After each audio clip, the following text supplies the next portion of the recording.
Hello, and welcome back to another episode of Critical Reactions with your host, Bryan.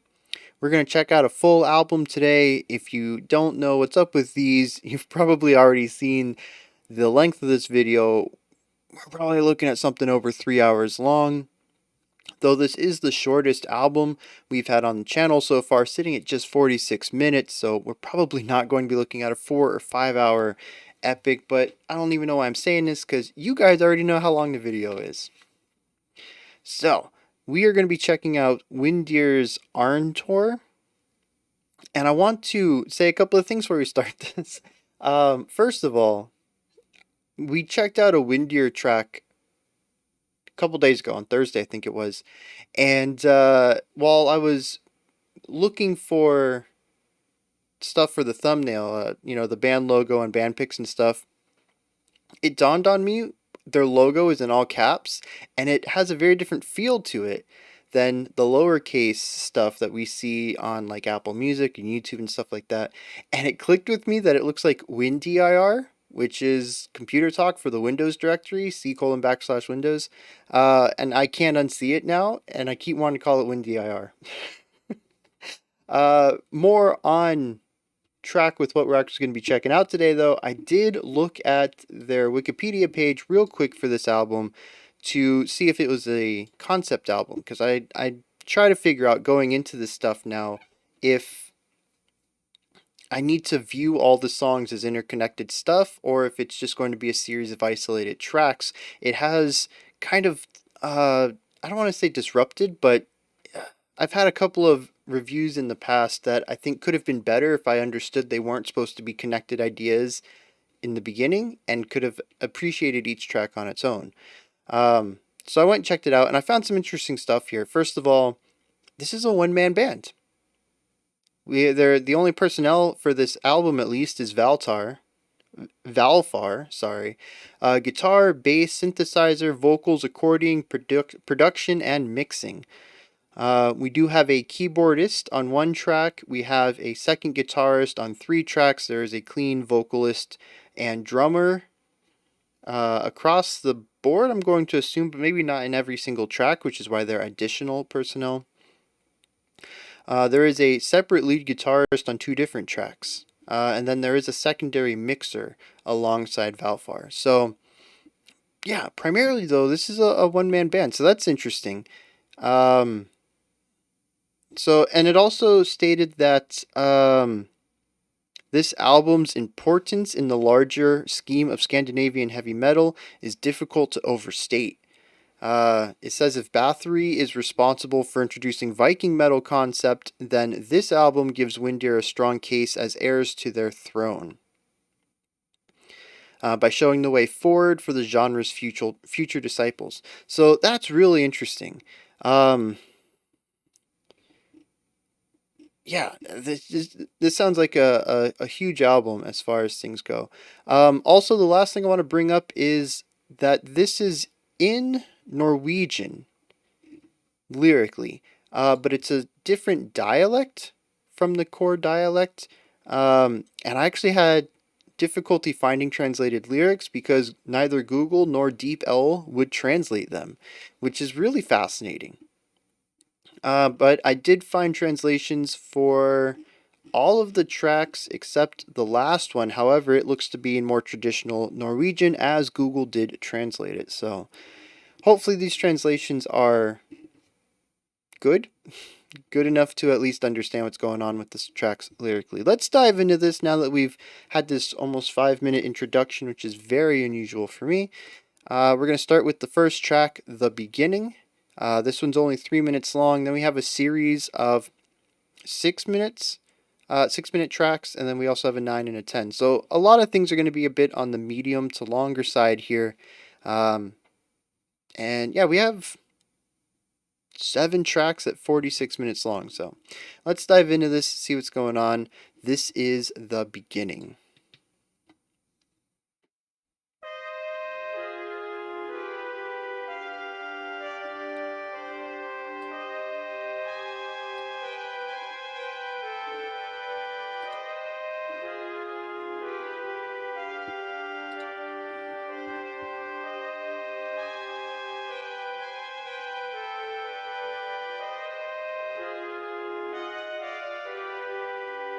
Interesting choices there.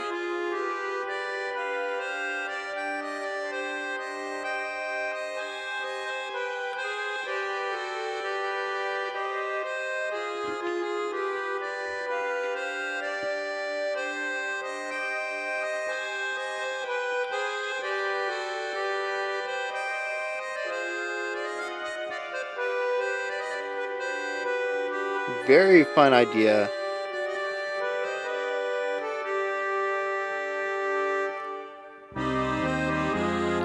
Filling up the space a little bit.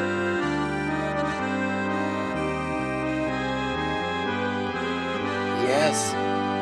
I don't know if that is a bass guitar at the bottom.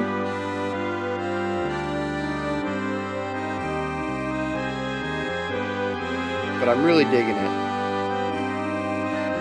Really nice counterpoint here. Three-way.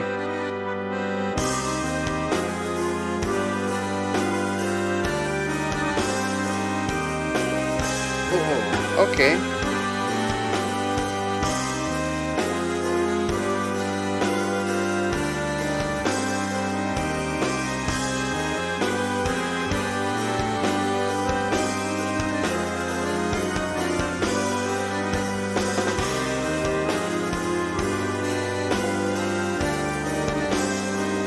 I don't know if we're having some polymetric things going on here, or if our meter's changing overall. Just a lot of layers though. This is gorgeous.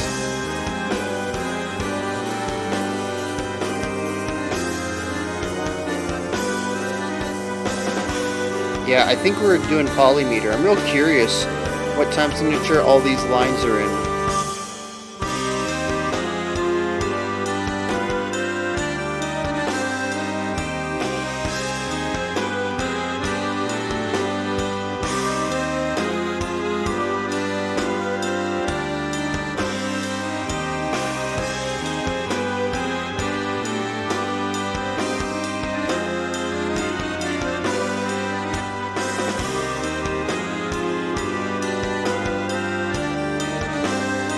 It's a very long phrase too.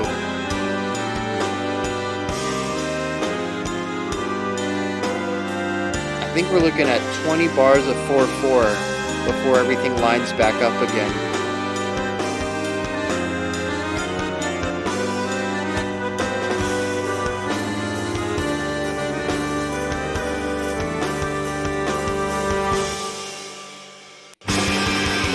Okay, we got to talk about that real quick though. Before we get into anything else, we'll get into the black metal stuff in a second. This is a really interesting opening. One of the things that I've talked about in the past regarding black metal is a lack of being able to hear the melody. All right, not all black metal has strong melodic components to it, but the times that I kind of get the feeling that there is a melodic component, I find it difficult to hear because of the compression or the production style or just all the fuzz, all the distortion. Black metal is, at least from my experience with it, a genre based around white noise. That crackling, fuzzy, distortion, compressed buzz. It's put on everything, not even just individual instruments, but I mean, it is. The guitars, the vocals, sometimes even the drums are all compressed down with this fuzz put on top of it. But even when we get into stuff like lo-fi black metal, the song itself has this fuzz and buzz put on top of it as well. It is a genre, at least to me, about reducing the individual characteristics of anything and trying to force everything into a singular sound. And through that, I found it difficult to really enjoy a lot of black metal because it really is a hyper-textual style of production that, like I said, focuses on this single fuzzy texture for everything, rather than allowing any instrument to shine through with melodic components or timbre voicing or dynamic performing elements to them. It's more about how does this feel? What is the emotion, or what is the atmosphere of the song? And a lot of that comes from the production side and the rhythmic side. I love this because, as we just heard right there, the song does go into more of a traditional black metal thing. We had tremolo picking, we had double bass kicks, we just had a ton of attacks, which is very typical black metal. And it was an intro, so I don't know if maybe they're going to expand it, but at least right there, we had a very narrow production style as well, which fits with my view of Blackened production. But at least prior to this, I got to hear some phenomenal melodic writing without any fuzz. To me, this opening, the track, the beginning, is more. I mean, it's pretty much straight up folk, isn't it? It doesn't exactly have folk instrumentation. I think everything here is synthesizers. There might have been an accordion. I remember seeing accordion in the instrument list that that Valfar plays. Yep, he plays the accordion. Um, but at least to me, there's nothing in this section that really screams, lutes or lyres or hand drums or anything like that. Anything that would be more folk oriented, traditional acoustic instruments. Um, so, unless the accordion is a traditional instrument for Norway, why do I always do that? Yeah, they're a Norwegian black metal band, so I'm going to assume they're from Norway. I don't know if the accordion is. How old is the? It's a 19th century instrument. That might be a bit old for folk. Uh, anyways, back on topic though, is that there's just a lot of not the instrumentation here that's folky, but the way that they're played, the melody lines, the chord progressions they're moving through, the brightness of it all. It feels like it's written with folk composition styles. If we put this on a lute and a lyre and a little, single note drum utilizing, animal skin for the drum head, I don't think it would sound out of place at all. I think the compositional aspect of this is firmly rooted in older styles of music for the area, but they're played through synthesizers and a drum kit, and I think a bass guitar, as well as our accordion on the right side. And I just really love this sound. Mixing the old with the new, old composition styles, new instrumentation, I think just works really well at finding this bridge between these two worlds and marrying them very nicely. Um, so that's something I'm going to be looking forward to. I know it's an intro, and album intros are not always indicative of what's going to be on the album. It could be quite possible that nothing else on here, other than possibly the last track, Ending, will return to these instruments. It could be that our next 5 tracks are all black metal style of music. But what I love about this moment and why I want to see more of it is because it shows a melodic idea. It showcases Valfar's melodic writing. And that's something I always want to look forward to in metal in general. I like the tones of metal. Black metal pushes my tastes a little bit, but there's something raw and edgy about all the types of metals that I think it's cool. It has a nice bite to it that not a lot of other genres do in the same way. Metal's bite is all about tonality. Um, And I really like to marry that with some of the things I enjoy compositionally, which tend to be more melodic and harmonic components. So it's nice for me to hear a metal composer who might end up just making a lot of textural rhythmic stuff throughout this album showcase a little bit of their melodic chops. It's just a nice showcase to me, if nothing else. Moving forward, though, aside from just the overall sound of this, the entire thing here is counterpoint. There are two moving melody lines at any given time. The bass has movement to it, but it doesn't feel like a lead melody. So we do have two lines that are constantly competing for the spotlight. I love the way they dance around each other and are very playful with the notes within themselves. But what's even neater and pushes it to another level is the fact that they're out of sync with each other, which is where we get our polymetric concept. So polymeter is when one instrument is playing in 4/4, just hypothetically, and another instrument might be playing in 3/4 or 5/4 or 10/8 or 12/36 or whatever. Their time signature is different from our bass. So just going on something easier to conceptualize, I hope, if one instrument is in 4/4 and the other is in 3/4, it means that one instrument is going to see a complete bar after 4 beats. 1, 2, 3, 4. The other instrument is going to see a complete bar after 3 beats. 1, 2, 3. So when our first instrument hits beat 4, our second instrument is now back on beat 1. I don't even know if I can conduct two time signatures at the same time. So we'd have bup, bup, bup, bup. So where our right has our 3 beats has returned to beat 1, our 4 beats is on 4. And then they're going to be completely out of sync for a little bit. And then after 12 beats, they'll both be up top. And the 13th beat, they'll both be on beat 1 again. So they will sync up every 12 beats. That's where they'll get back in line with each other. What this means, though, is that for the bars in between, our first bar, they're going to start together. But when we get to bar 2, they're going to be 1 beat off from each other. And bar 3 will be 2 beats off from each other. So we're going to hear different note relationships. Whereas in bar 1, we're going to be able to hear the first note of this bar and the first note of this bar.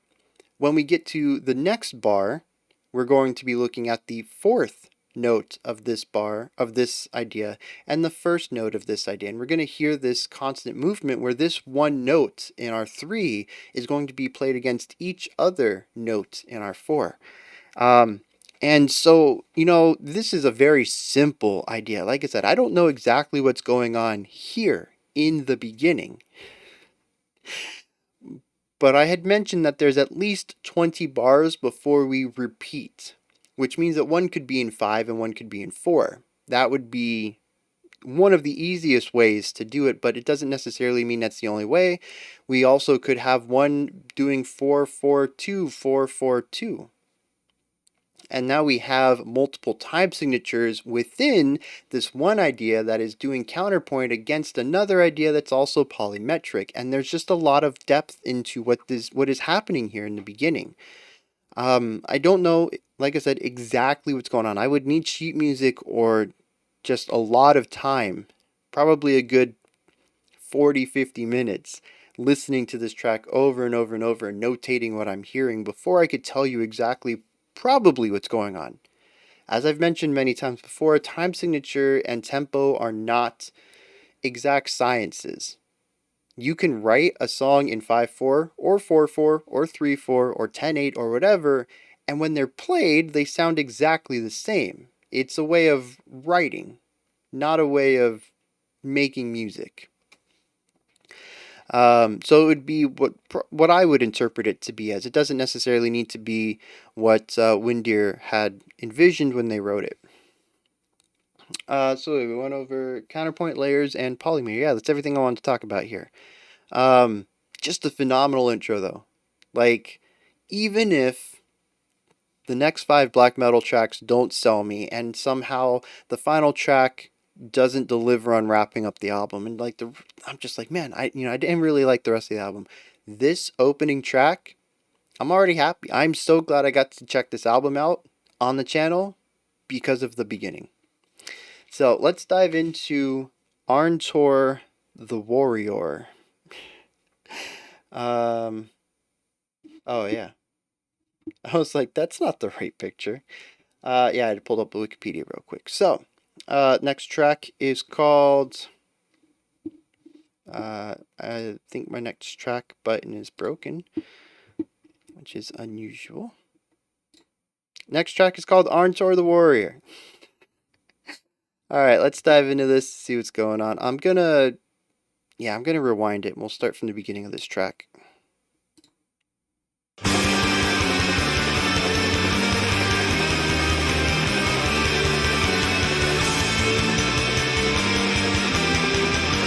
Laying into that cymbal.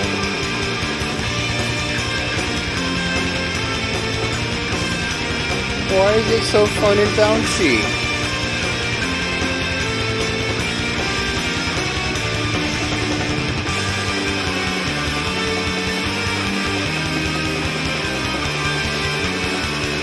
That alternating bass kick and snare is ridiculous.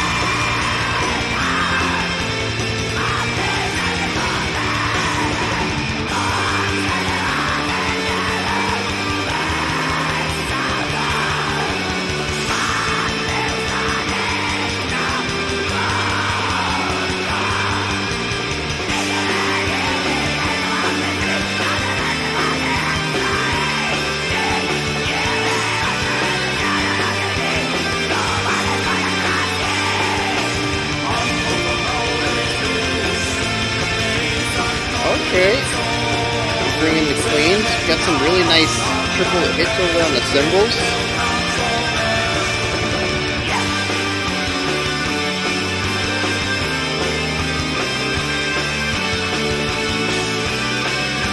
Yeah, this almost doesn't feel like Blackened at all.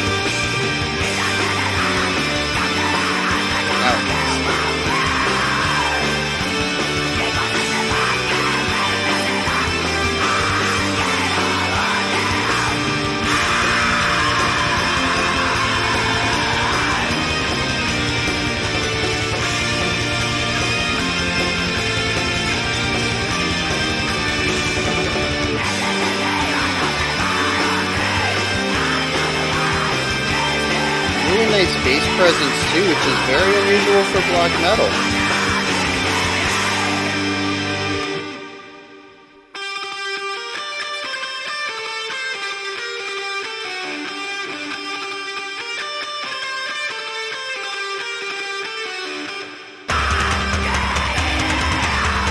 Very neat. Very clear production here too.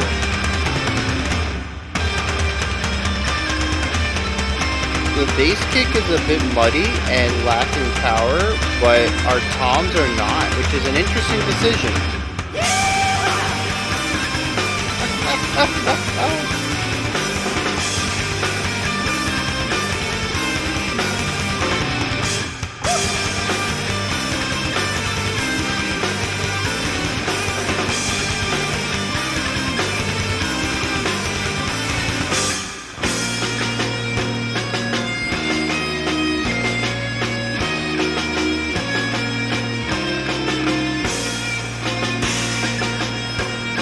Interesting, bring it into a march.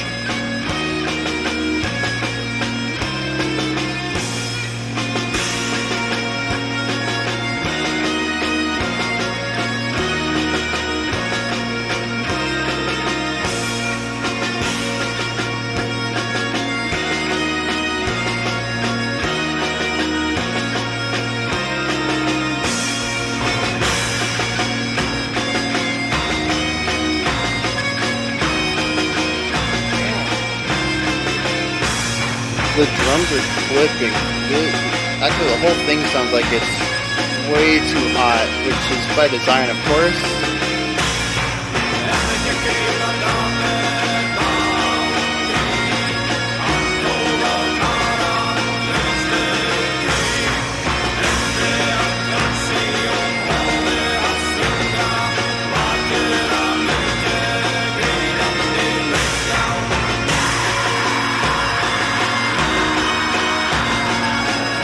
Got a lot of like pride in this section.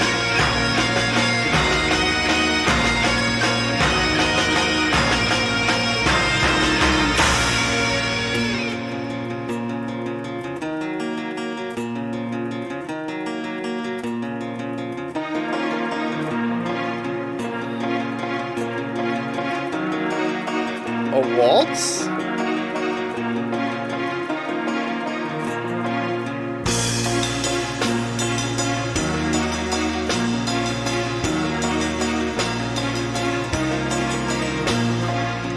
Okay.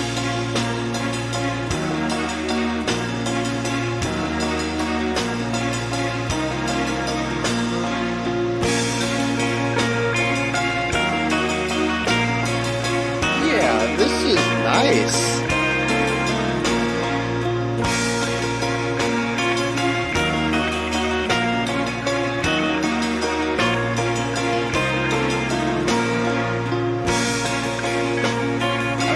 It's not really a waltz.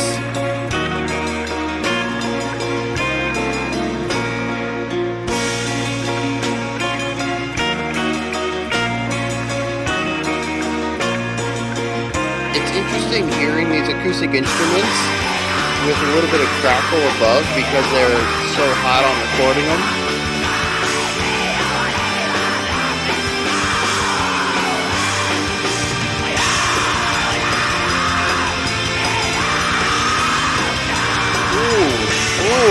Oh, interesting.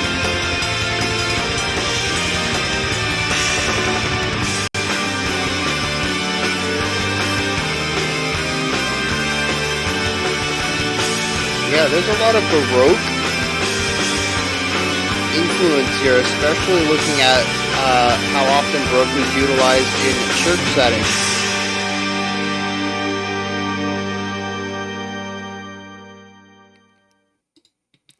Yeah, wow. I didn't take a lot of notes. I hope I remember everything I want to talk about, because, wow. While it's still fresh in my head real quick, I want to embellish on this a little bit. That ending, and we had heard it before as well. I think it was our first section, so this might cover our first section as well as I would dive into the song. We have our blackened elements. We have our growl. We have our faster drumming. We have our guitaring underneath. But above that, we have something, a synth. I don't know, playing a lead melody, right? And the cool thing is, the most direct influence I can tell that has on the melodic writing right here, as well as the chordal writing. We actually heard that a little bit when we had that acoustic guitar switching chords every 3 beats, I think it was, isolated. It was just the guitar, and it was just constantly changing the chord. The nearest analogy I can think of as far as composition goes is Baroque music, which, I mean, metal and classical, yeah, they go together, right? But at least as far as I can tell, a lot of metal tends to have a small amount of Baroque influence and a large amount of Renaissance influence. So, I think it's really neat, at least for me, because the thing with Baroque music is that a lot of it was created for churches. There were certainly symphonies that were written outside of it, but there's also a lot of popular music that I think most people don't know were written for the churches, for the organs in the churches to be played during whatever they're called, the gatherings, the church gatherings.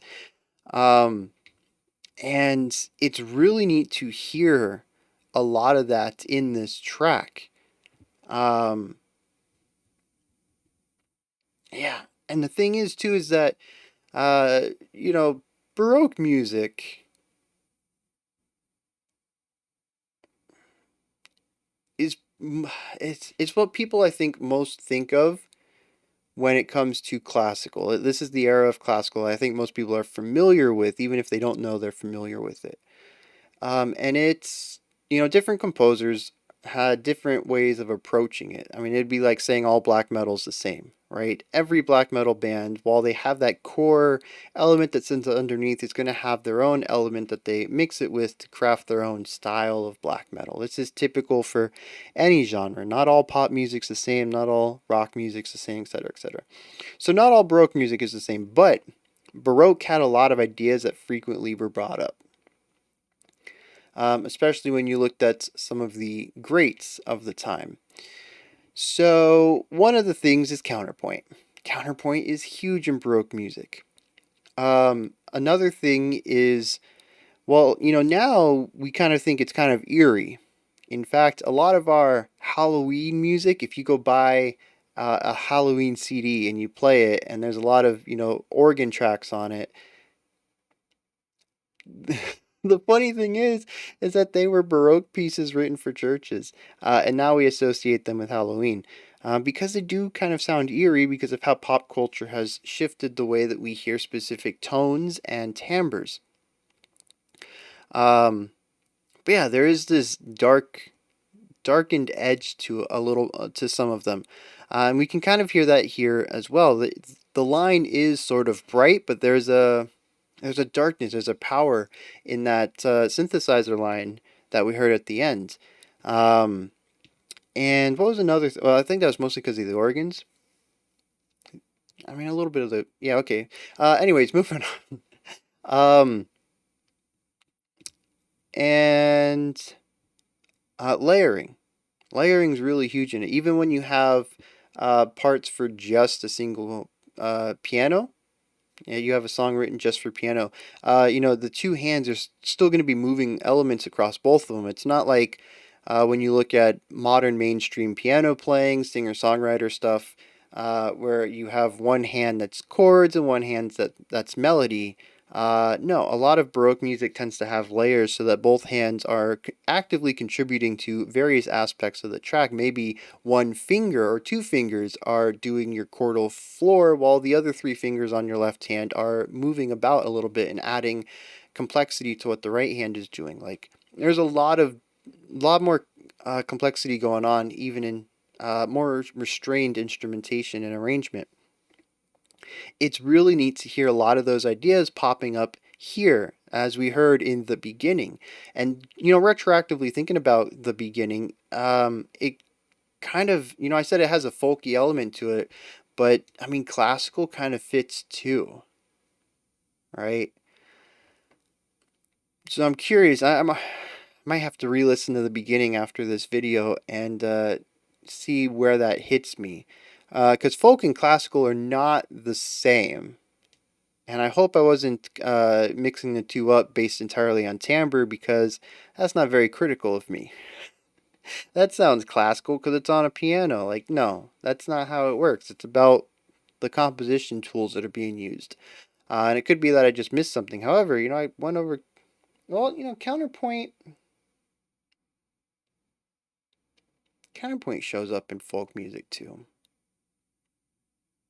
All right, anyways. Um, So yeah, I wanted to touch on that real quick because I think it is very cool to hear this here. Um, Another thing I want to bring up is I'll touch on that later. After the first section, we had our fairly blackened moment. We moved into, I think, the march. There might have been a moment in between, but the march is the next big shift that I remember. This was interesting. What is it doing here to begin with? um, so it's a march because it's in 6/8, and because we have a very simplistic snare idea that is laying down the groove of the song, which is not a super groovy line. It's designed to primarily just keep the time moving. This is the foundation of a lot of marches. Although I am mostly talking about American marches, I'm not too familiar with other countries' marching composition standards. A lot of American marches, though, are in 6/8, and they do have very simple snare ideas behind them. I think the snare ideas are going to be universal. The time signature, maybe not. But then we also pair this with very... I'd almost want to say triumphant during the video, but I don't. It's just a very strong, powerful, stoic melody line sitting above this, as well as having like the moving bass idea. And I don't think the guitars were present here. I can't remember. But yes, this is just a very powerful, strong moment. It feels like a coming of age moment, possibly. I know the song is called Arntor, a warrior. I think it makes perfect sense for this militaristic march to be present here. I don't know what's going on lyrically, of course, but it's just a very strong militaristic presence in this section that, we're talking about a warrior. I think it works. As far as it fitting in the track, though, it's so far removed from the chordal ideas that we had previous to here, the rhythmic ideas we had previous, the textures and tones. It's just a very strange section contrasted with everything else in the song. It fits, though, which I think is the most impressive part. I don't know why. I wish I could tell you, this is what they did production-wise, or this is what they did musically to tie the two sections together. I don't know. I honestly have no idea why this works as well as it does. But it just sort of flows in very nicely. I want to bring up two more things before we move to the next track. First one is the bass guitar. This is black metal, and I can hear the bass, and this came out in 1998 or 1999. I'm getting conflicting information there. Wikipedia says October. Oh, it was recorded in 98. Maybe that's where Apple got their info from. Anyways, late 90s, right? That is when this is from. Why is it that black metal after this decided to get rid of the bass? Why was Windir not the prominent example of what bass production should be like in black metal? I don't know. It's upsetting. It really is. I love the bass guitar. I love the bass guitar in metal music. I think it's always... Metal basses are just so fat. They have such nice wide tones to them. And we see some of this in funk. Funk has some really nice wide bass tones as well. But I think metal, when the bass is given any attention, just has the best bass tones. And right here is no different. It has a nice round warm width to it that isn't very muddy, but has enough punch to give the section's energy. It's a beautiful tone. I love it. We have some really nice bass run ideas going on. Just everything about the bass is, and I wonder if that's because this is a single person. They composed the music knowing that they would have to play it, and if you know you're going to have to play the bass, you don't want to be bored while you're recording it. So you actually make something that's interesting. That's kind of the view I'm getting anyways. I don't know why they decided to actually have the bass present, but I'm glad they did. I think the black metal we've listened to in the past, majority of it, not all of it, of course, without that low end, they kind of have to rely on the guitars to get that meatier low aspect, even though they're going for more of a compressed sound anyway, so the low end doesn't shine through regardless. It just feels anemic to me. It feels like it's missing something. And while the bass is still, the low end of the track is still a bit restrained, just having the bass there helps it feel a bit more full, even though they're still going for this more narrow, restricted production on it all. which actually leads me into my next topic, which is the production. This feels blackened, but doesn't, and I'm gonna explain exactly why. I've actually it's awesome because usually you're like, I'm like, production's not my thing. This is kind of what I'm feeling, but I don't know how to explain why. But no, I actually do here. The overall landscape of the song is very narrow. It doesn't feel like a very full production. You put this up against any pop song, and it's going to feel very anemic in comparison. It's not designed to feel large or full or big. It's kind of this narrow, compressed sound. It's very thin. But despite that compression, they still find space for all of the sounds. There aren't any instruments that feel like they're getting cluttered into a wall of sound, mono sound, where every instrument kind of feels like it's just one idea. Every instrument continues to be uh, diverse. No, not diverse. Separated from each of the other instruments. There's enough space between them that I can say, oh, this is what the guitar's doing. Oh, this is what the bass is doing. Oh, this is what the synth is doing. I don't think I heard the what is the accordion in this one? Maybe I did. I don't remember. Each of the drums, I can hear what they're doing. It's a very interesting way of having that black metal sound without being muddy and so compressed that you can't hear each individual instrument. And kind of going on top of that, our guitars are not as fuzzy as normal. I can very clearly hear their tones, as was evident during that guitar solo section, and I just really appreciate that. I talked about this during the beginning.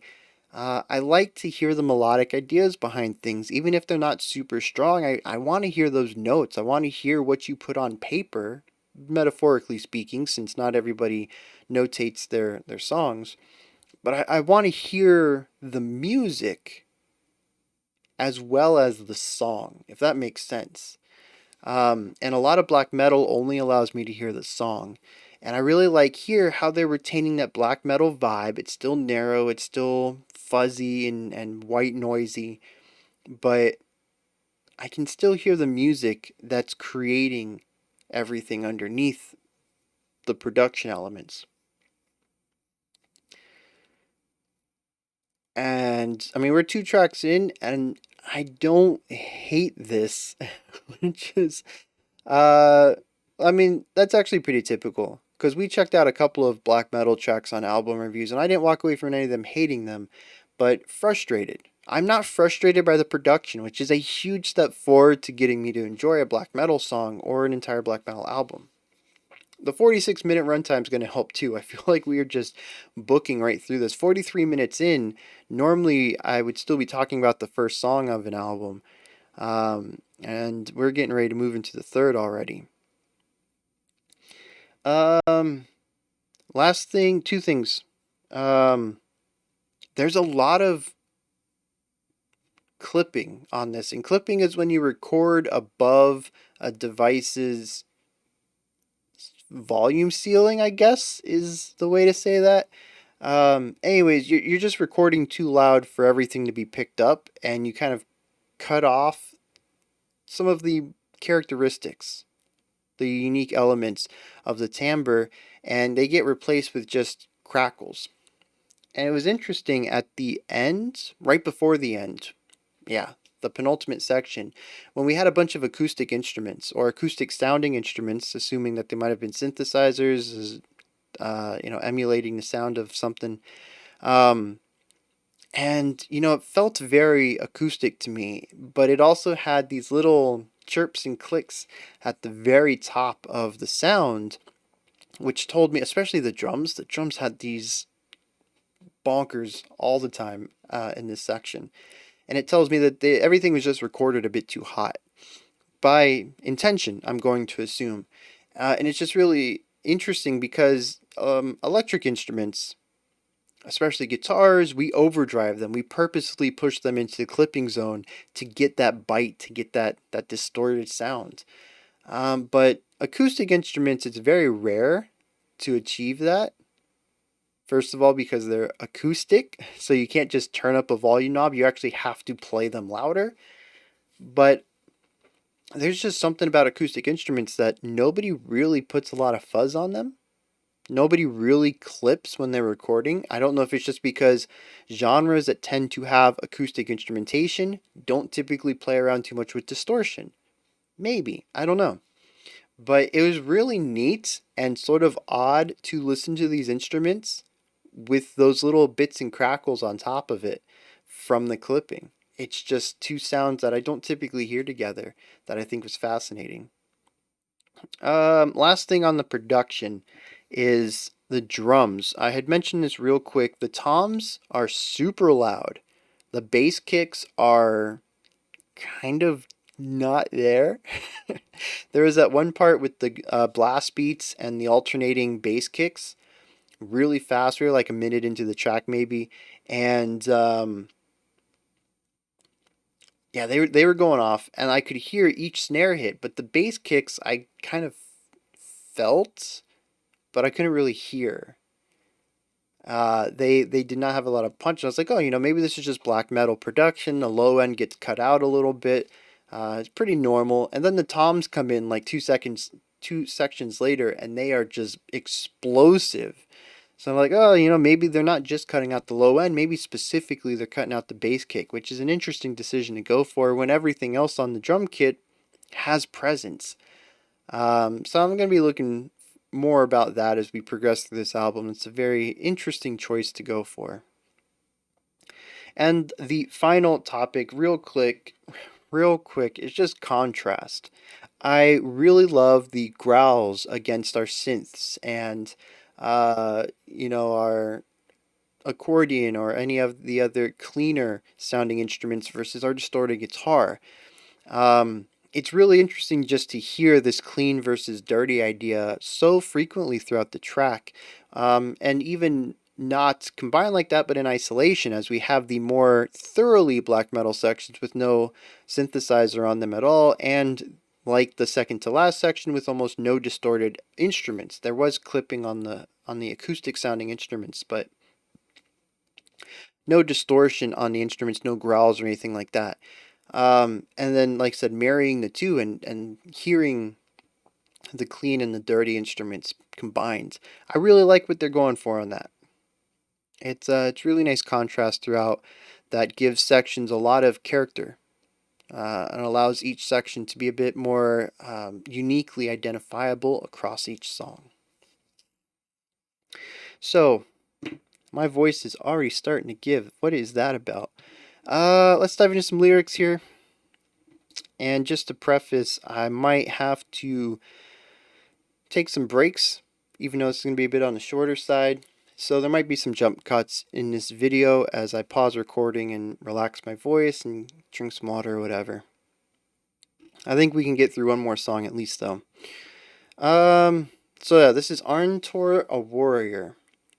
In Kalpinger, I'm going to I see a lot of people's names and locations. I'm probably going to mess a lot of these up. I apologize. Anyways, in Kalpinger, the district governors lived Ivar Dape and another deceiver sworn to Sverre Sigurdsson. They collected taxes, excises, and more fees. The people of Sogndal only supported Magnus Erlingsson, not the deceiver King Sverre. The king was afraid to lose Sogn to Magnus, the true kingson. Close to Christmas 1183, the governor Filth demanded extra taxes to Christmas celebrations for themselves and some others. The bloodbath was about to happen. Led by Arntor from Kavale, together with Isaac Torgilsson and the sons of Arngir, the priest Gaut and Karlshead. These brave men from Sogndal, Eid and Kalpinger went against the governor's scum on Christmas Eve, angry and full of hate. The wise apple Ivar Dape asked for peace. Arntor and his men proclaimed war. I had to double check who Ivar was. There's a lot of names thrown at me. But after the axe, his head chopped off, there wasn't much peace left in his chest. Past midnight, the killing of thieves, crooks, servants, and Ivar Dape was done, the celebration of Christmas in Sogndal began. So yeah, that's a straightforward telling of the rising up of the people versus those in power, and the beheading of a king, well, a governor in this case. But I love these stories. um, yeah, I don't think there's anything really to dig into here or uncover. It's very surface level read. A governor and a couple of other leaders decided to raise taxes on Christmas, and their constituents weren't too happy about that. So they came into town with axes in hand and started beheading people. And later on that evening, once the killing was done, the celebration of Christmas began.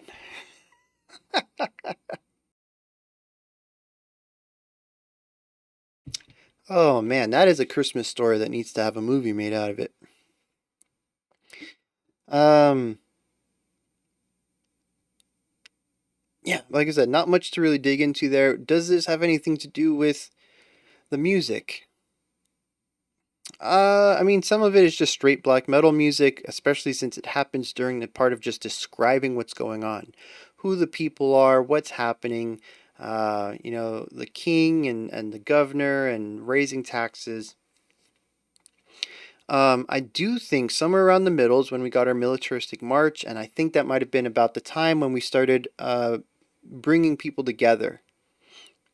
Led by Arntor from Cavale with Isaac and, God and Carlshead, these brave men went against the governor on Christmas Eve, angry and full of hate. Like, I could imagine this idea of the townspeople coming in, marching into the city and saying, we're not going to be taxed today, and if we have to, there'll be a beheading. That kind of vibe. And so I think through that it works. It's interesting then that, I'd have to go back and listen to where some of these lyrics came in, but it would have been about the time when we went into full on acoustic mode that we would have been talking about Arntor and his men proclaiming war rather than peace, and going about past midnight, killing all of the thieves and crooks and servants of the ruling class. That final part might also have been in the black metal outro as well. So, yeah, I don't know in particular, other than the march, that there's anything that narratively fits within the musical themes. I'm trying to think of how some of this would fit together with the Baroque music, and again, 1183, I think, assuming that that's a year. It says close to Christmas, 1183. That would have been, let me check. Baroque, that's not how you spell Baroque. Baroque period.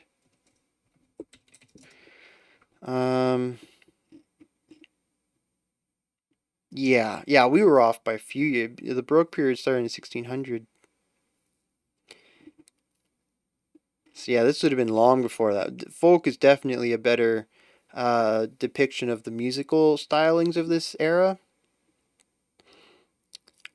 Oh, they are listed as folk metal though, so that makes sense. It's interesting.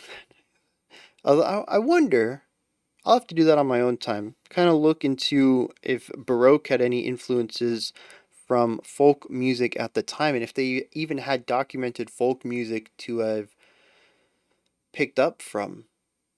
Because, every music has to come from somewhere. We just got done with last week checking out heavy metal origins, and I made a lot of connections between some of that with funk and blues, and how they were minor adaptations. Well, major adaptations musically, minor adaptations music. Major adaptations sonically. They sounded very different, but musically, the notes that were chosen were still very close to what blues and funk did in a lot of ways. So, Baroque has to have had inspiration from somewhere. Nobody just came up with Baroque, and maybe it does have some lineage back to European folk. Norway's in Europe, right? I think so. And I know, like, you can't just say European folk because every region kind of had their own, we didn't have the internet in, the 900s, 1000s, 1100s. So, every region's going to have their own style of music that was formed, but I hope you guys know what I'm saying there. I'm not saying like, okay, we're moving on. Like I said, I gotta do that on my own time anyways. Let's dive into this, the lyrics here. We just dove into the lyrics. Let's dive into this next track. I gotta get back. I don't know what I'm doing anymore. So this next track is called The Burial Mound of King Hydnes? Hydnes? I don't know. Let's dive into this and see what's going on.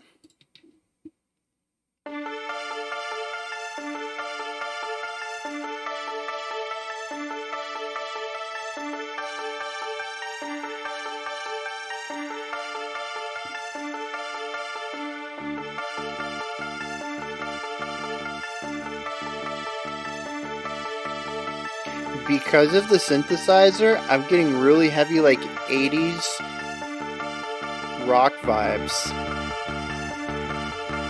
But I'm sure that's going to change in a little bit.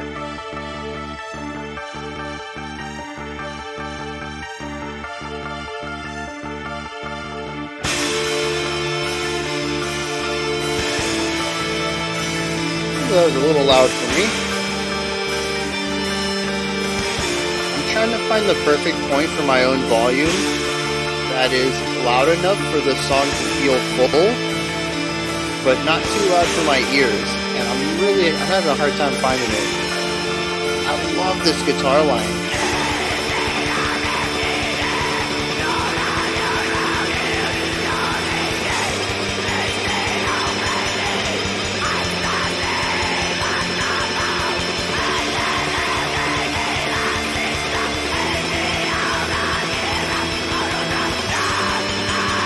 That constant.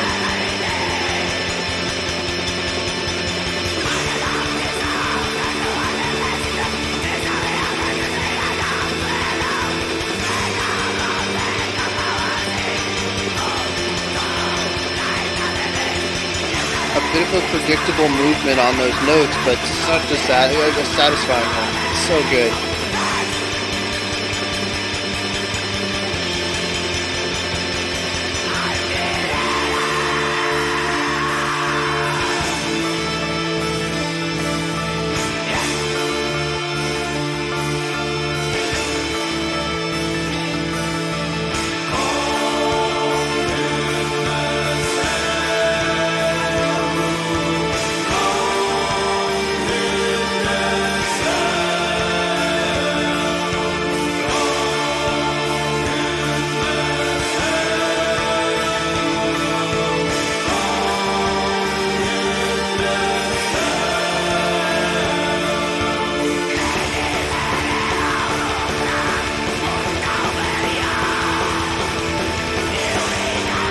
Same tempo, I think. We've just increased the number of hits per bar.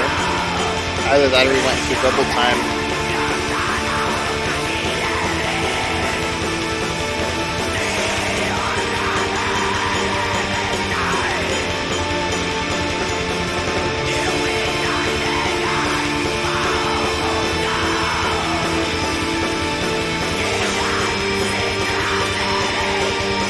I love that ride cymbal.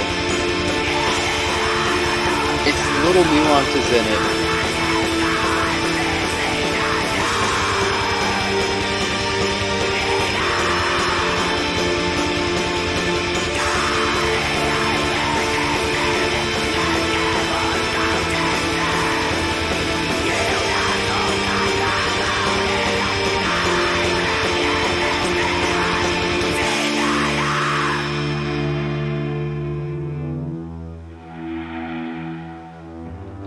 Neat. Some atmospheric stuff.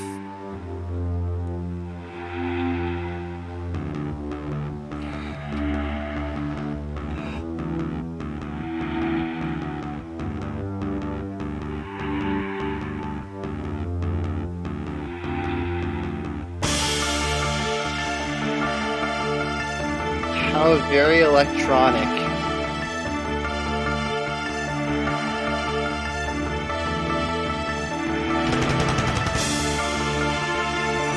I really wanted to get into a strong groove right around now. I think we're going to return back to the thrashy, fast playing.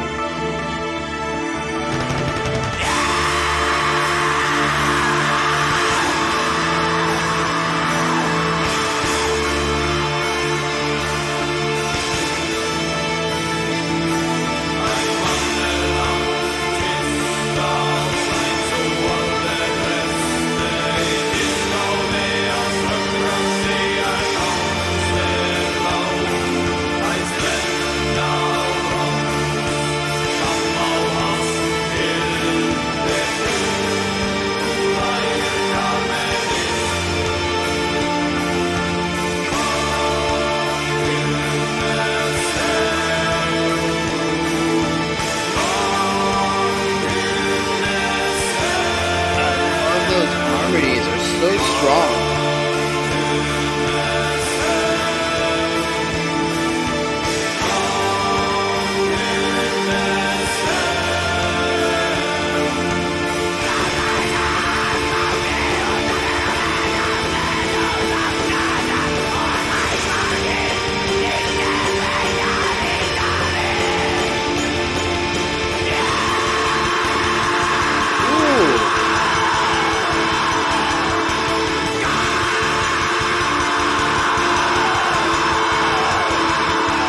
Syncopated ideas.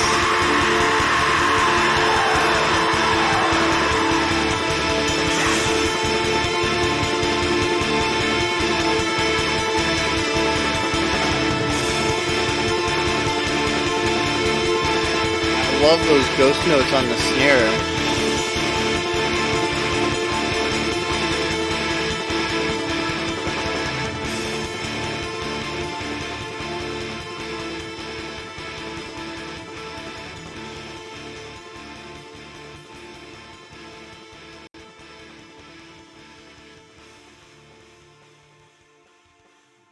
Did it just go into a new idea? 3 seconds left in a fade out, and they changed to a new idea. I couldn't quite hear what was going on, but I heard that the drums shifted to the fast alternating snare and bass, so... Huh. I wonder if that song was longer. They actually wrote another section to it, or maybe just copied one of the other sections to end it out at the end, and then decided, actually, we don't want that. We're just gonna fade it out, but they still left like a bar and a half of that next section there. Because otherwise, it feels like a weird decision to change musical ideas when not a lot of people are gonna hear that little shift there when you're at 30% volume. So yeah, this was neat because where track 1 felt very folky to me, and track 2 felt like it had a Baroque influence, this track 3 feels to me that we have an electronic influence, which is... I mean, that's 3 songs, 3 different influences with black metal, other than our opening track, sitting underneath being the foundation for it. And I've talked about Blackened production being very versatile. You can make anything Blackened, but I don't typically associate black metal with being versatilely accompanied by so many different ideas. We've had Blackened electronica, even just recently, I think, with the Biese, I think that was the one. Like industrial synth wave, dark wave, black metal. I think that was that one. That was a couple weeks ago. Pretty recent. And folk black metal, something we've checked out a while. But Baroque black metal, just not something I typically think about. I'm going to be so surprised if they continue with this idea of every track having a different inspiration. I don't think it's going to happen. But I think it'd be very interesting, very neat if they went through with that. A majority of this track follows along with pretty typical black metal stuff, as we've already talked about, with faster guitar playing, usually just on a single note or two per bar, faster drumming, a little bit of bass presence here continues on. I'm happy about that, and the growls. However, we get to introduce a couple of other ideas here, and this is where the song stands out for me against most black metal. Our introduction is very 80s rock synth work. I absolutely love it. With a little bit of tweaking to, I don't even think the notes, I think just the sound of the synthesizer, just brightening it up and widening it up a little bit. That could easily be a synthesizer idea that could show up in a Foreigner track. That's exactly what it made me think of as Foreigner. So yeah, I dig it. I really do. On top of that, we put our guitar. In the very next section, we put a guitar melody on top of that, which was just phenomenal. I love it. I don't think I have a problem with black metal. I think I have a problem with black metal composition. The production here is not my cup of tea, but it's fine, and I'm really enjoying the musical components that are being presented within this production, within this format or this style. I think it's just been that most black metal that's been presented to me is more traditional, and that's just not my cup of tea. But you give me black metal with strong melodic and harmonic components to it, and I'm here. I'm enjoying this, you know? I don't want to say that I don't look forward to black metal album reviews or that I drag my feet getting to them. Oh, geez, it's that time to do. No, I mean, I'm not like that. I'll be honest, album reviews I do kind of procrastinate on entirely because I know it's like a 3-4 hour video, and that's daunting for me. I do procrastinate a little bit. Oh, I got to do this first. Oh, I should probably make sure that this is working. I should check this, you know. Maybe I should eat first because this is a long video. Like, I do put it off until the very last minute. I'm like, if I don't start now, I'm not gonna be able to finish it in one take, and then I'm gonna have to come back to it later, and I'm not gonna have my memory, up to date and everything. And that's usually when I do it. And I'm not gonna lie, the same thing happened today. If I started recording this any later, it'd probably run into me having to go pick up my kid from school. Let's get back on topic though, because I'm rambling here. Anyways, this is awesome, right? Black metal albums do intimidate me a little bit, but I'm really digging this. I am, and it's all because of the music. Like I said, the production still, it's not growing on me, but I'm acclimating. So I guess that's just as good. But every song, I'm like, I can't wait to see what they do next. And that's just not a feeling I get with black metal. This is phenomenal. And, I kind of got set up for this because we checked out Windir on Thursday, like I had mentioned. And I think Windir is a band I might be able to get into, other than the lyrics last time. And it's just, ugh, not my, not lyrical topics I want to dig into with that one on a daily basis. But yeah, just a lot of black metal stuff going on here, but cool things like our guitar idea, which I think is where we got into this. I really love that guitar. I don't remember if it was a linear idea or if it was a riff based idea, but the way that fit on top of our synthesizer, our 80s rock vibe, it worked. It was so good. And then, of course, we went from that into a double time with our drumming, and we brought in like a quick guitar playing, but it didn't turn into a wall of sound, which is what I was talking about, last analysis section. Um, Everything still feels isolated or segregated. I can still hear the guitars. I can still hear the notes they're playing. Even though they're still compressed and dirty and gritty, I can still hear that underlying bit. And that means so much to me as I explore these tracks because it gives me something that I appreciate or something that I typically listen to, that I enjoy in my music to latch on to despite the production quality here, or the production style, I should say. And that's just really cool. I need to talk about the vocals because we didn't talk about them last time. Not necessarily the growls because they're competent growls, but I don't think there's anything about them that stands out.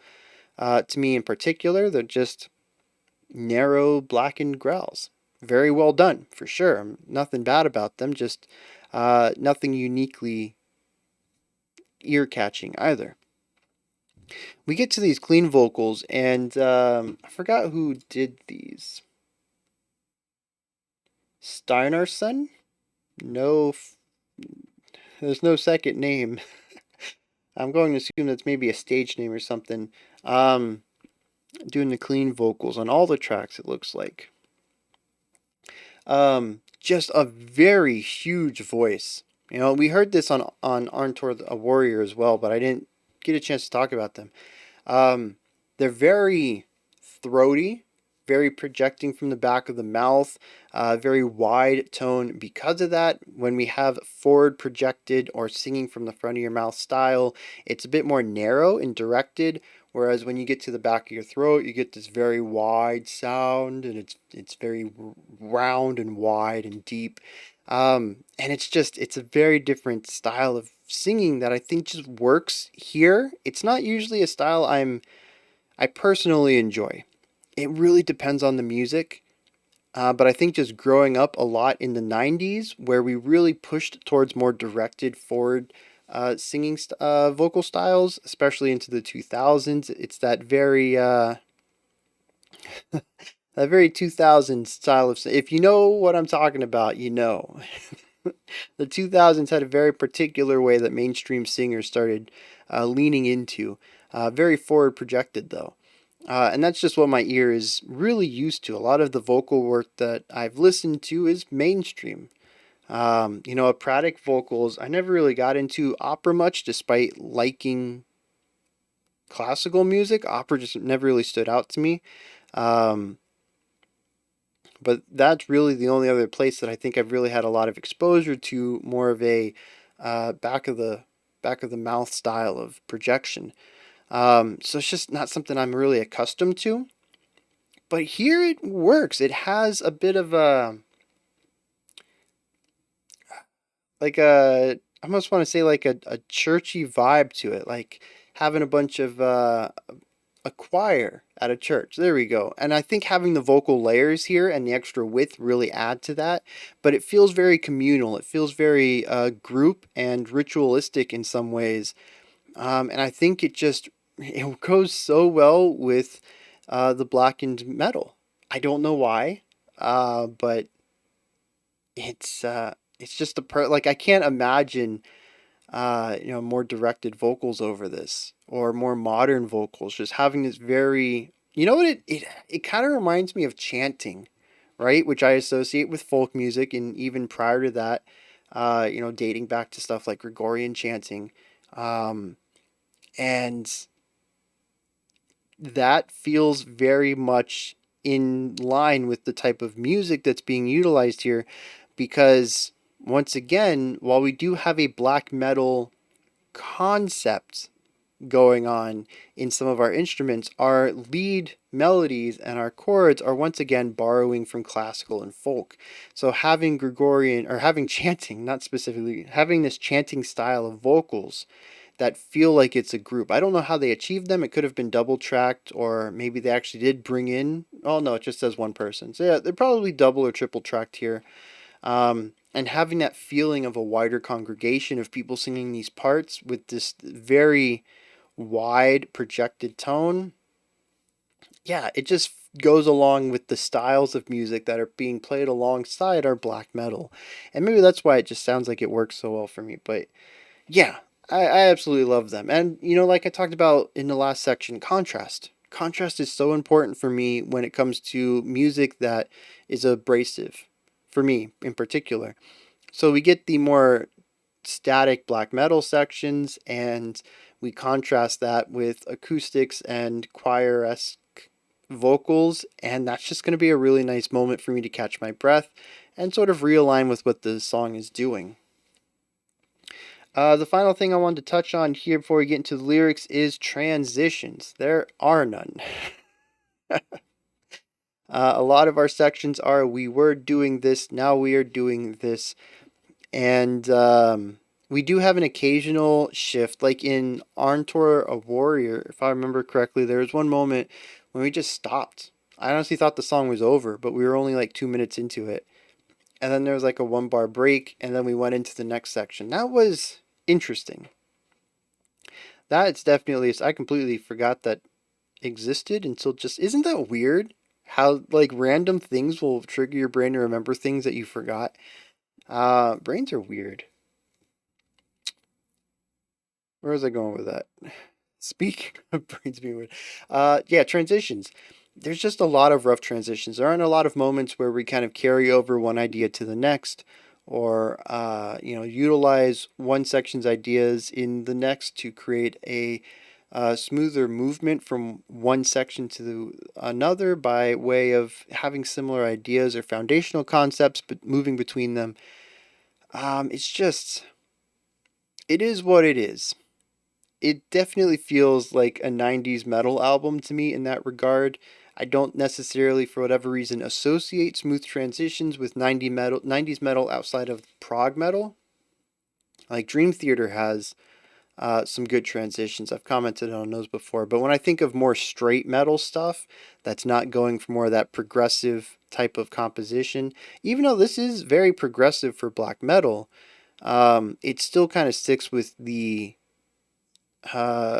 transitional structures of metal more so than classical. And even classical has a lot of rough transitions. So, I mean, maybe it's just in line with their inspirations. But yeah, I think that's it for that one. Yeah. All right, so let's check out some lyrics here. Where's my lyrics page? Is this my lyrics page? There we go. Why do I got Wikipedia pulled up in two places? I don't need that. All right, so this track is called The Burial Mound of King. Yeah, I already said that at the beginning. All right, farthest away in the powerful Norafjordur from the god Nor time, farthest out in Lameldi, Inner Slind, in the last half of the 4th century, there was made a tomb for a Windir. They said the word. They said their name on King Hydnes' burial mound. So, far away, in a time long ago, there was a burial mound for a specific king that was within a tomb. That's all they're saying there. They're using a lot of specifics, but that's the gist of it. A coffin long as a man. That's how coffins typically get made for humans. A coffin long as a man, made of stone that never breaks. In the coffin by his right hand side lay a long sword, a buckle of bronze held his cape. By his feet 2 earthen vessels with supper. I wonder if that's traditional. I don't know much about traditional Norwegian burial rituals. But leaving food in somebody's coffin sounds, I mean, there were some really interesting traditions in years past, or centuries past. I don't think I've ever come across one of those though. Leaving food with them. Well, food. Yeah, I guess there's some cultures that have done that I know about. Maybe it's not as odd as I thought. Anyways, outside the coffin by the left gable wall, by the left gable. Oh, outside the coffin by the left gable wall 2 spears lay ready, the head turned westward, everything for the journey. But in the last century fear began. Ignorant men with lust for land cleared 14 centuries with peace of mind in 300 cords of stone. Ignorant they were about the fear that the gods' rage created, the everlasting fear which still rules in the far end of Slind even today. There's a scary mood, a dark full of emotions, gods who can take from you than you need the most, a disposition. Oh, they can take from you what you need the most, a disposition. Still many people has feared to travel between Soknadair and Leikvengir after dark, the burial mound of King Hydnes. Okay. So this king was buried in a coffin, in a tomb, with stone that never breaks.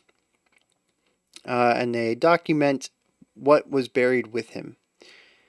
And then it says in the last century, last 100 years, which would have been the 1900s, late 1800s, through most of the 1900s. Basically, it says that people started clearing this area, probably to build or expand, I would wager, and they disrupted this burial grounds. And the gods cursed the area, and now that section of the land has a scary mood to it, and people still avoid walking over there. So this sounds like a superstition for an area of Norway. I wonder if this is some sort of local tale that they've put into music, or if this is something they created, maybe a myth, or maybe it's, like I said, maybe it's just theirs, or maybe it is part of the larger culture.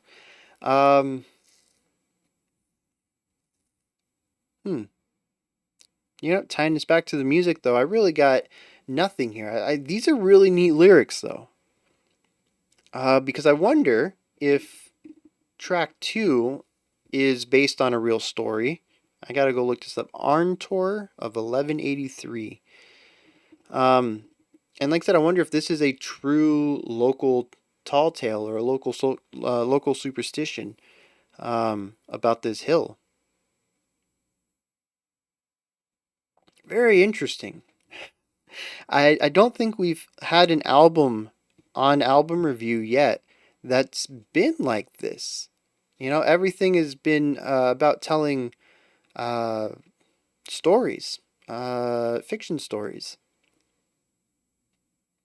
I think. And this is the first time that I think we might have historical or local stories being put into an album. This is very cool. We're going to move on to the next track. This is the second to longest one on the album. There are a lot of lyrics. It's called The Blacksmith and the Troll of Lundamyri. Let's pull this up.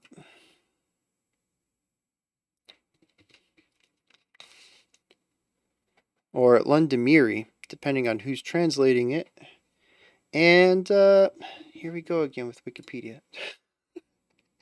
This is going to be the least flowy album reaction we've done so far, where I'm having to change what's up here in the picture every time I pull it back up. Let's move on. We're going to check out this Blacksmith song, 9 minutes long. Buckle up and enjoy the ride. Let's see what Windir's doing here.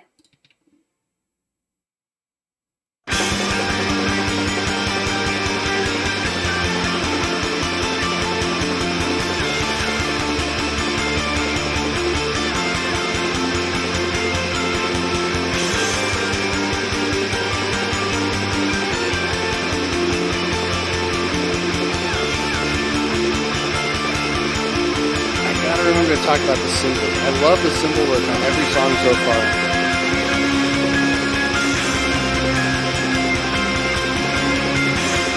Ooh, there's some darkness there.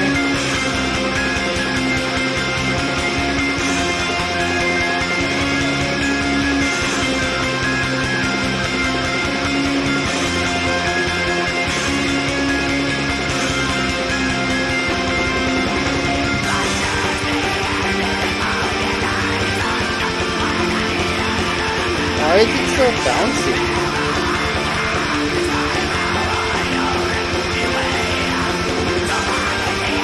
I think this is the funnest black metal I've listened to.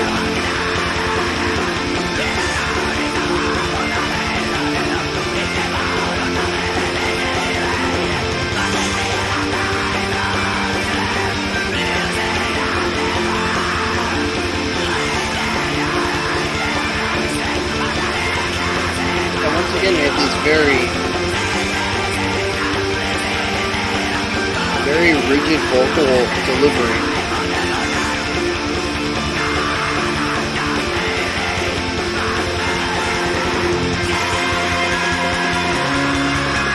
There's that, oh man, there's that dark progression again.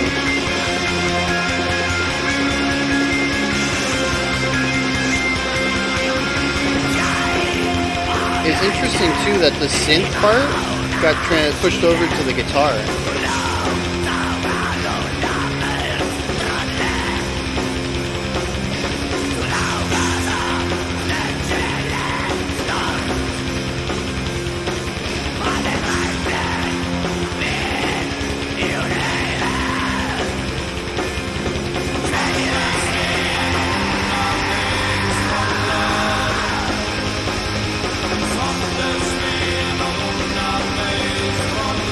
This is the opposite. We were going down.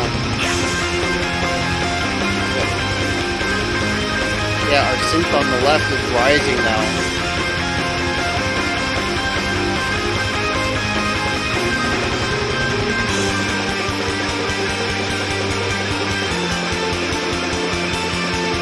Here we go.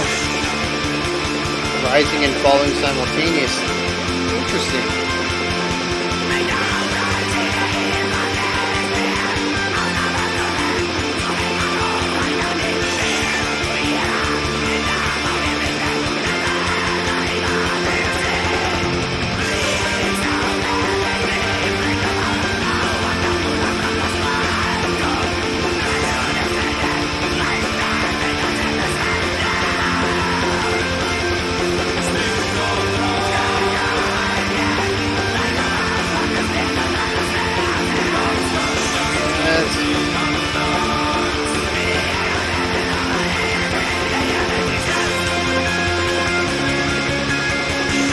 Love that call and response.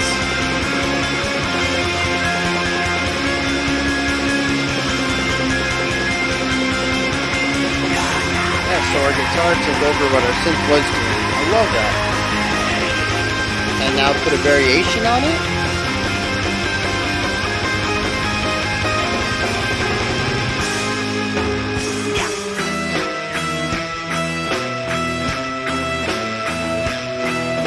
What is this?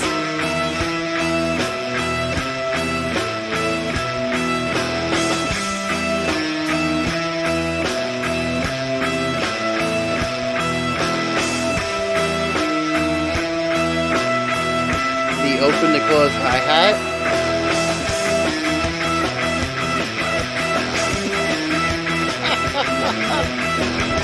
Oh man, that's good.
So that delay idea, once again, just kind of gives it a nice 80s vibe.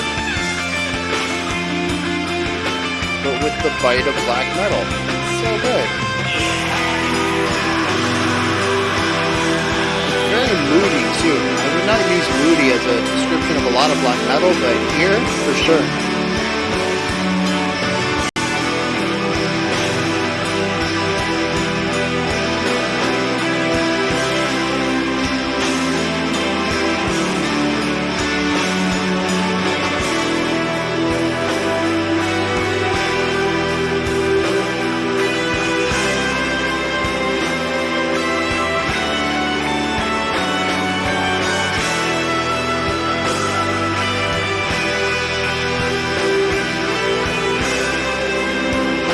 section coming together the way that it is just... There's a lot of driving intensity through this. But it's very cool, very chill.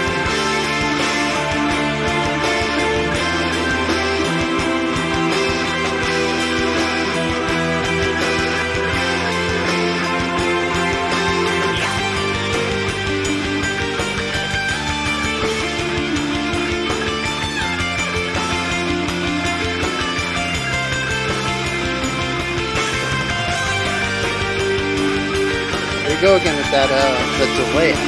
It's a really nice idea.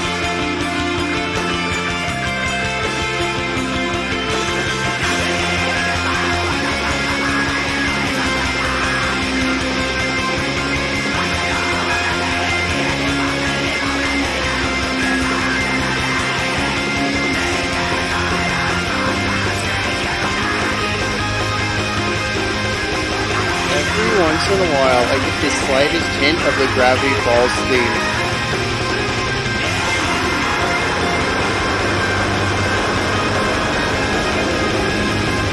That's a troll growl, yeah.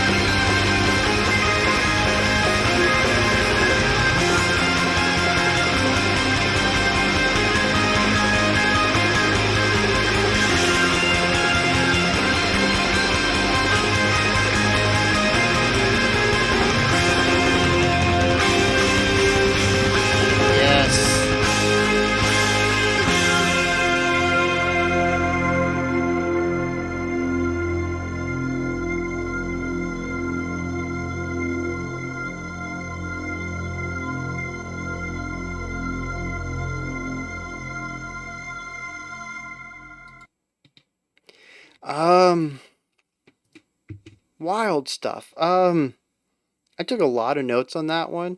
It's quite a bit of things I want to talk about here.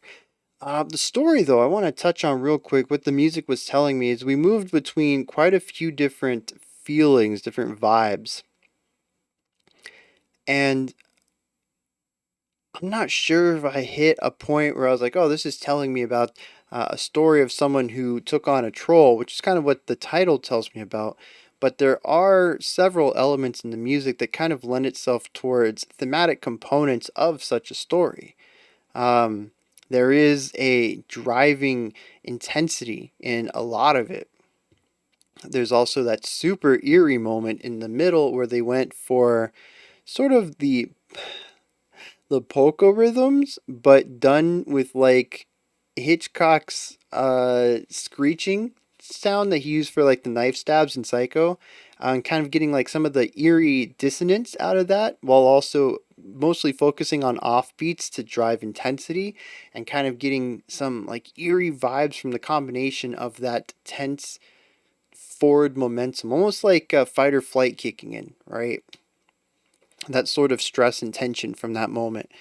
But then we also just have that really nice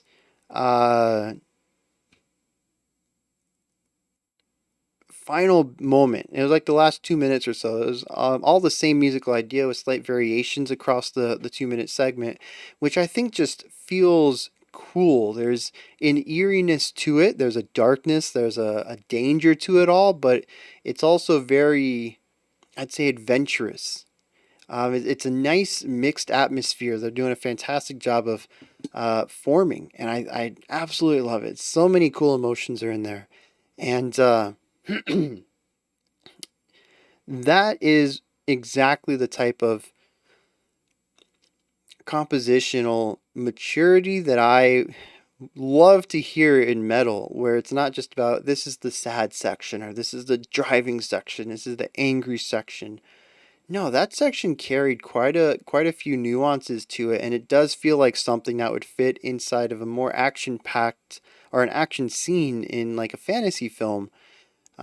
Because it does carry the danger and the excitement and a little bit of the fun. You can tell that, at least from the music, I'm going to assume the Blacksmith, they're the protagonist of this song, that they're not in danger. It's kind of what I'm getting here. It's like I said, it's a fun type of danger where they're probably not going to die, but they're going to might be injured to increase the stakes kind of type of writing. But there's still that eeriness in it, in that what the danger is a bit beyond comprehension.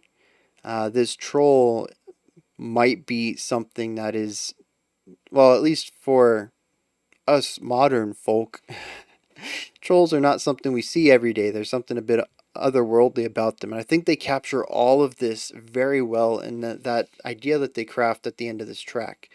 Um, and that's assuming that the lyrics are even about that. It could be about a blacksmith and a troll becoming friends, in which case the music is just so far divorced from it, but still really captures all the vibes I just talked about. And I think what really helps the ending come together is that it's an amalgamation of a few ideas they've crafted throughout the song, and it picks and chooses which styles and sections they want to include in it, which helps it feel cohesive against the other 9 minutes of this rhapsody. And that's just, once again, is that it's that compositional maturity of knowing how to take so many different parts of a track and bring it all together in a way that feels like it's the conglomeration of a whole rather than just the final of a series. And it's such a good song. I've talked about this before. I think it was in my last album review, but I have a spreadsheet where I keep track of all the albums I listen to for each year, so I can keep stats on it all, and see what genres I listen to most. And I also list my top 10 albums, well, the albums that have stood out to me that were released that year, so I can put a top 10 out at the end of the year. And one of the fields that I have in this spreadsheet is my favorite song from the track. So that later on, if I'm like, what was this song, or what was this album to me? What was the highlighting moment of it? Oh, this is the track that I think best encompasses the album.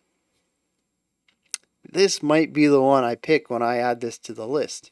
Blacksmith and the Troll of Lundamyri. It's so well done. It is everything that I've talked about up to this point compositionally done at 11. Every single part of this is just, it's so good. This is a pure display of everything that this dude can do in his element. Where his element is like a lot of things mixed together. Also, I made a little comment there at the end. Did anybody else hear it? But there's something about the last 40-ish seconds of the track. Every so often, my brain would be like, that's Gravity Falls. I don't know if anybody else heard that, or maybe you go back and hear it, and you're like, oh, now you can't unhear it. Sorry if that happens. But yeah.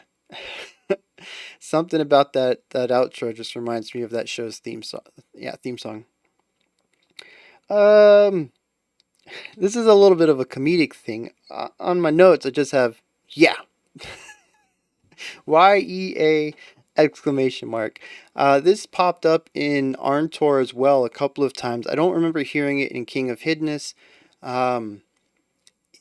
It's these little vocalizations that just seem so out of character for black metal growls. Which to me, growls are, I typically associate them with more power. So to have this little, narrow, tiny, yeah, just kind of show up every once in a while. I think there was an ooh or an o in Arntor.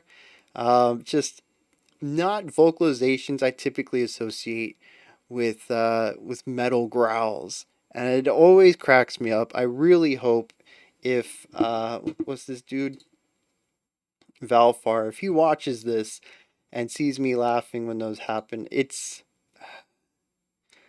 I don't mean any disrespect about it. It's just, it's so totally unexpected to me that it almost borderlines on the absurd based on my expectations of the type of music I'm listening to. So it always catches me off guard. And just the disassociation I have between the sound being made and the music behind it It's just a little comical to me, even though I don't get the feeling that it's supposed to be.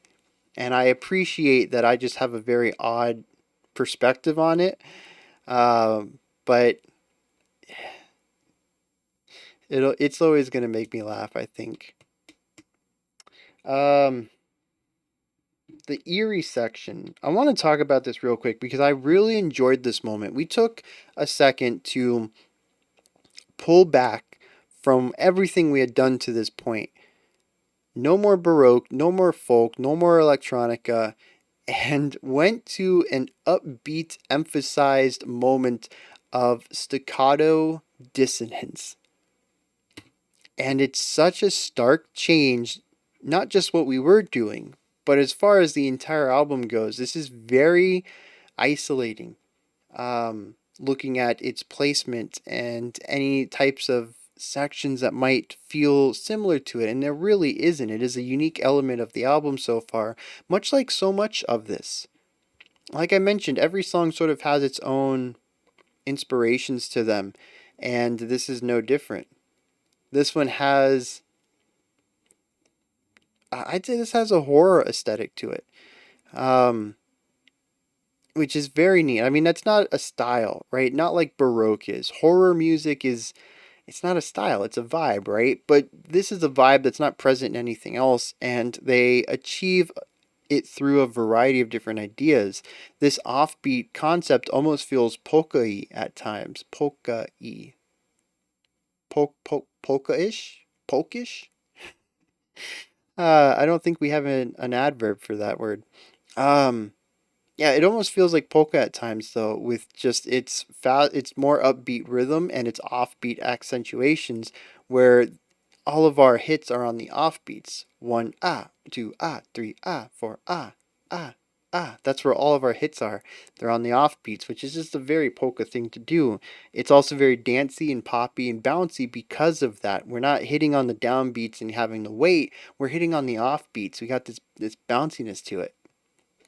Even when I show it, it's like it's in the movement. It's on the upbeat. It's called the upbeat. There's something bouncy about it. Um, and it's just really interesting to hear them play that. And it felt weird going into it because, much like I talked about, they just don't have transitions here of any type of smoothness. We just went boom, boom. Now we're doing this offbeat hit. But then we started pairing that with dissonant tones and bringing in overdriven guitars and just really digging into the darkness of the section. And it worked. It was an odd idea to start with, but by the end of it, it all made sense. And that's, to me, that's just really fascinating. It's not the first time this has popped up where I'm like, oh, that's a little odd. But by the end of it, I'm like, yeah, perfect. Do it. That's how this should have been the whole time. And like I said, because we introduced it there, I don't know if this is necessarily the best way it could have been done. It worked. By all means, it worked. But we introduced that eerie dissonant tone that we needed for the end. And I mentioned the end is an amalgamation of so much of the track. We needed to incorporate this idea somewhere. And this was a good place to do it. Rising versus falling. I don't know that this is particularly important, but it showed up so many different times here that I can't help but talk about it. There were at the beginning a few of the synthesizer chord progressions that were falling, and that second one I mentioned was so heavy, so large and weighty, with that nice booming eeriness to it. And then, but like it was this falling idea, right? And then later on, I noticed that we had rising ideas, same instrument, same placement, everything, but we were rising in our chord progression. And then that's when I picked up on that do do do do do do do do do do do do do. This is a constant rising and falling with micro rising and falling on each of them. Do do do do. That's rising and falling. Then we fall. Do do do do. Micro. Then we rise. Do do do do. Then we fall. Do do do. And it's like, how are there so many levels of this wave, right? All over the song. I have no idea if the track has anything to do with that, but I picked up on it so often, and it's not in any other track where I really picked up on chordal movements like this, or even melodic movements where they're based around rising and falling ideas. They tend to be a bit more free flow, going where the melody asks and requests and needs to go, more so than following ideas of falling or rising.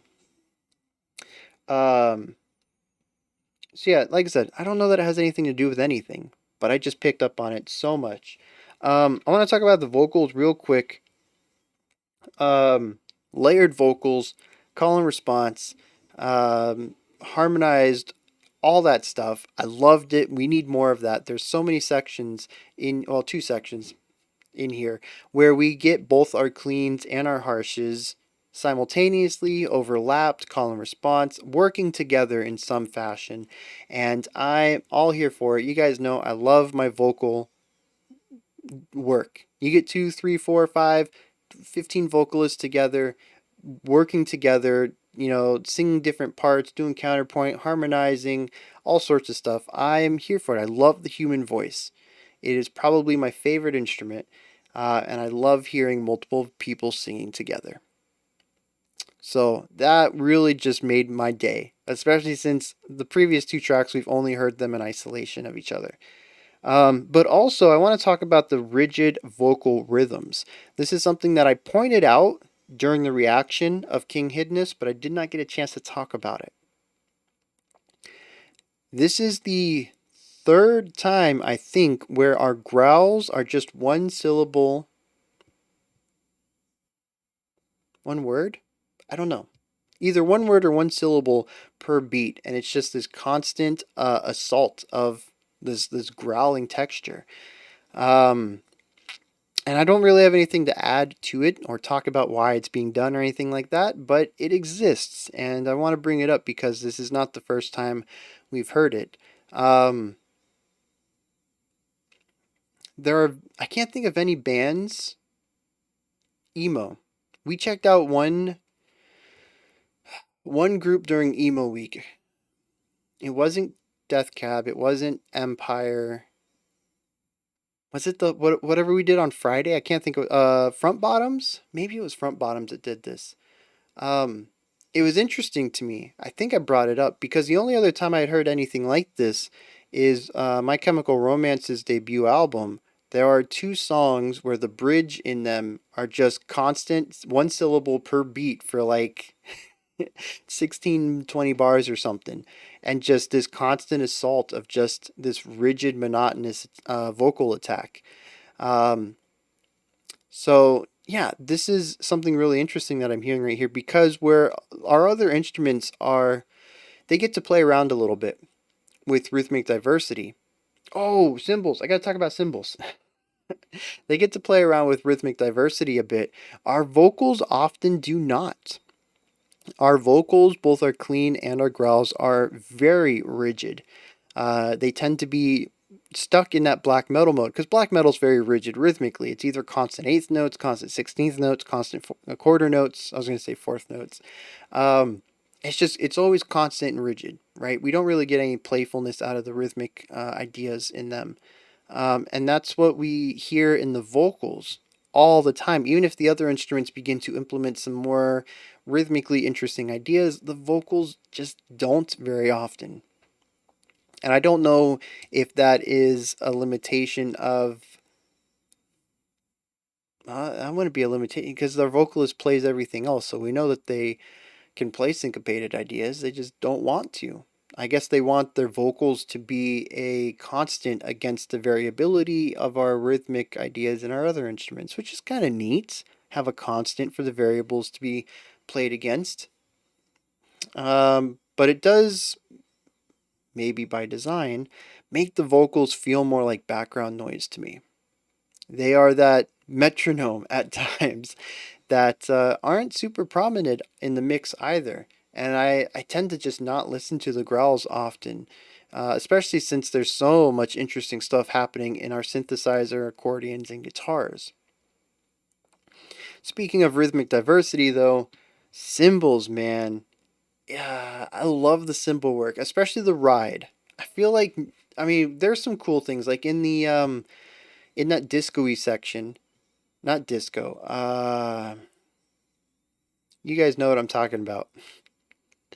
The polka section, polka-ish section. We had some really nice hi-hat open and close stuff where we would hit as we open, so we get the because when they would close it, it would stop, vibrating, making noise. And that was not only to accent the offbeat the way that they did, but also to provide contrast between noise and silence. Contrast is just so important to this album. Dang it. But also the crash cymbal shows up every once in a while. It's not hugely popular. The ride cymbal is constantly utilized in very cool ways, though, and I love it because it is the rhythmically loose instrument in the band. Everything else gets a moment to lighten up and loosen up, but the ride seems to consistently be a bit looser, and it's also the most dynamically played instrument as we get variations in accent, how hard the instrument's being hit by the drumstick. There was one part, I think it was in Burial Mound, where it was constant eighth notes, but every other hit was softened. So you like ting ting ting ting, and so you get this volume fluctuation with it on every other hit, and it almost gives it a bit of a ghost note hit on the second part, maybe even moving onto the bell and off of the bell, and kind of getting some timbre variation as well. But yeah, as far as dynamics go, interline dynamics, I think it's the only instrument that really gets to do a lot of that. Everything else is at a set volume, set intensity for that section. We have different volumes and stuff for different sections, but in the middle of a line, everything's pretty static. Let's dive into some lyrics. Why do I always have this pulled off? There we go. I think this is the longest. Yeah, this is the longest lyrical song on the album. All right. The blacksmith lived at Bjedla in Sognadal in the days when trolls roamed in all hamlets, over hills and mountains, everywhere, and wreaked constant havoc. Some lived by the main roads and scared the life out of all travelers. The most fearsome of these was the troll of Lundamyri, which lived in Lundamyri in the middle of the village.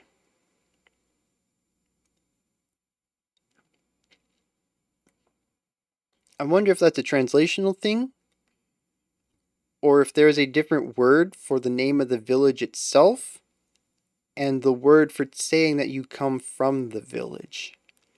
He says it's the troll of Lundamyri who lived in Lundamyri. Again, that could be, like I said, an actual thing of how words get conjugated for different uses. The blacksmith owned a magic sword. Flusy was its name. Then it happened a Saturday evening. He prepared for a journey. He dressed up, put Flusy in its sheath, went down the hills, and followed the road through the forest where he had the march in front of him. It shone and gleamed in the moonlight, and now he saw the troll of Lundamyri. It lay there sleeping, terribly gigantic, stretched across the march. But then anger boiled in the blacksmith. Owning strength and sword, he ought to test their strength and put an end to the beast. Thus he drew Flusy, and ran the steel right through its chest. Then the troll awoke with a startle. He twisted in pain and was tempted to get rid of the sword. Drag and pull, the troll screamed. Oh, yeah, the troll growl at the end. I forgot to talk about that. That was nice. A nice touch. We'll get there and see. Oh, maybe the troll's already dead by then, but. Okay, let's see. Drag and pull, the troll screamed, hoping that the blacksmith would pull the sword out.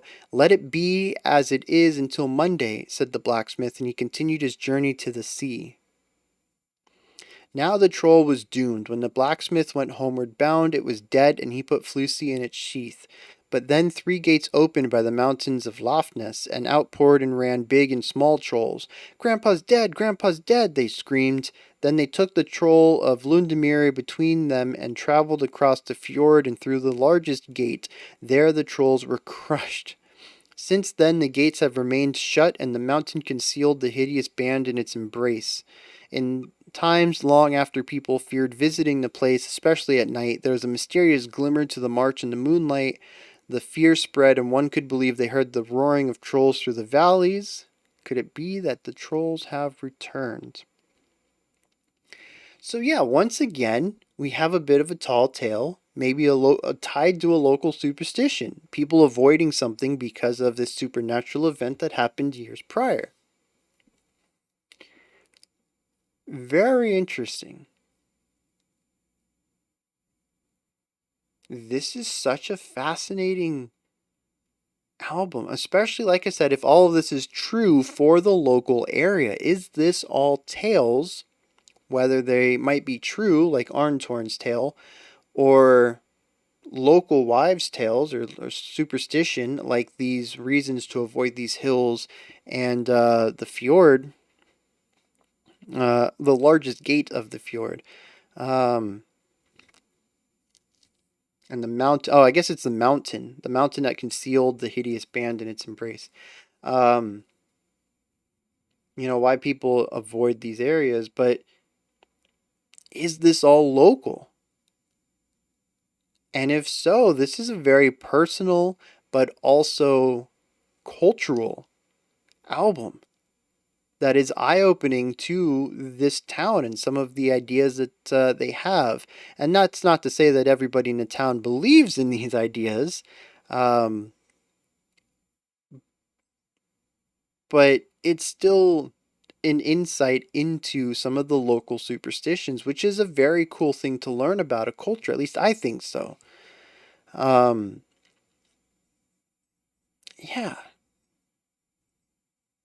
Okay.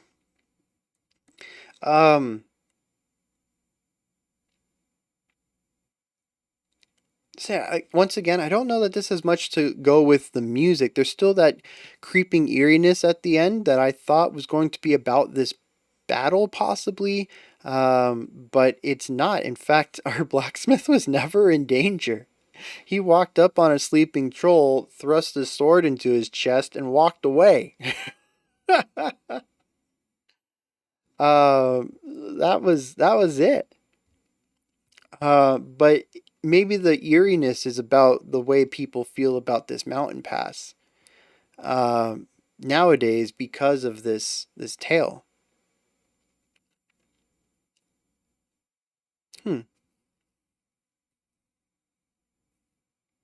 Grandpa's dead. Grandpa's dead. I don't know why I said it like that. It is interesting that the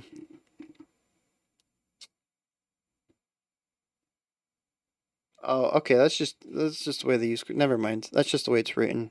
The formatting thing there. All right, next track we're gonna look at is The Battle. I did it this time. Oh, and wait, The Struggle? Okay. So Apple calls this The Struggle, but my translation of the lyrics calls it The Battle, which I suppose they're kind of the same thing, right? Tomato, tomato kind of deal. So let's dive into this. This is a 6 minutes. This is, other than our intro and outro, the shortest track on the album at 6.5 minutes. Then we're going to go into the longest one at 10 and finish out with our 3-minute outro. All right, we're almost done with this. Let's keep rolling and see what's going on.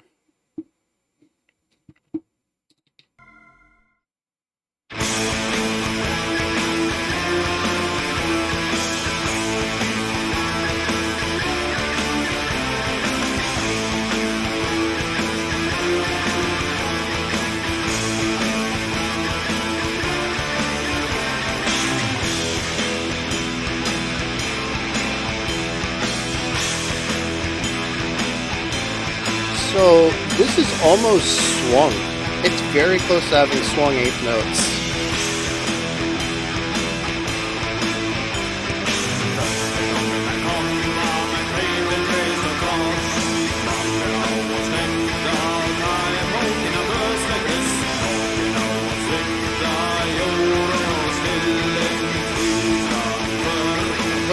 a sea shanty thing going on.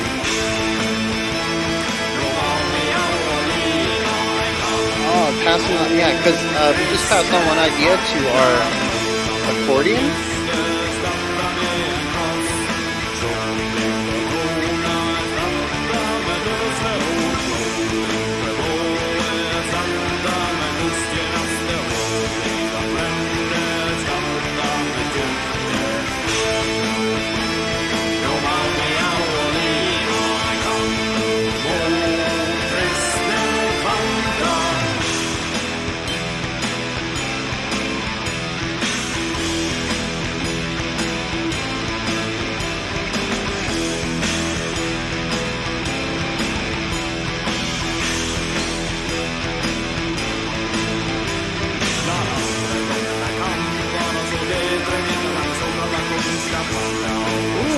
See, now we're getting some rhythmic diversity in our vocals.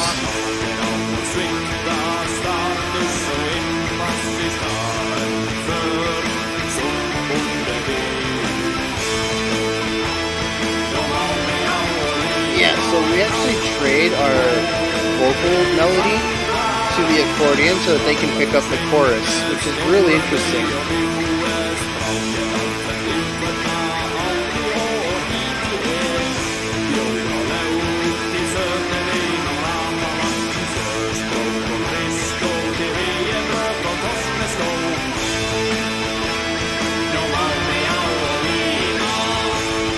Really nice harmony there too.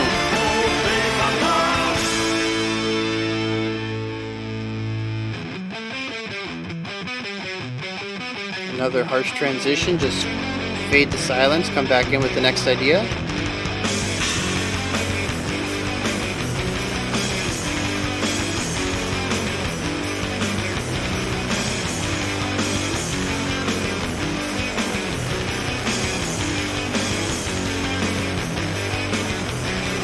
I think that's the grittiest guitar we've heard there on the right.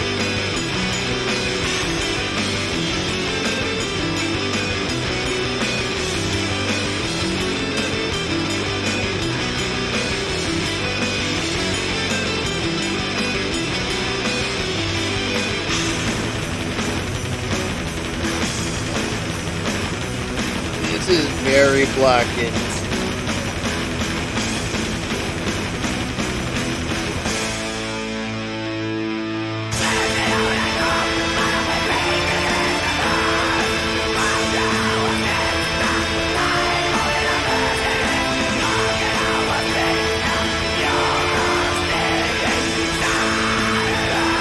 Oh, we're growling now. I didn't pick that up for some reason.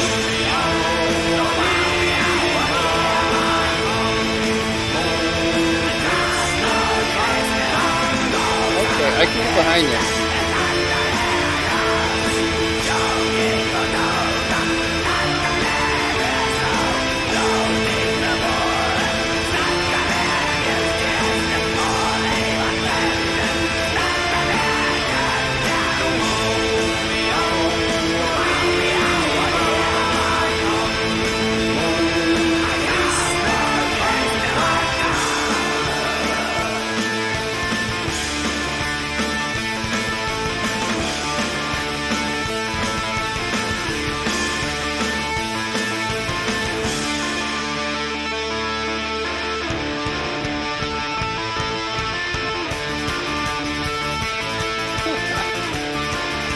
Where are you going with this?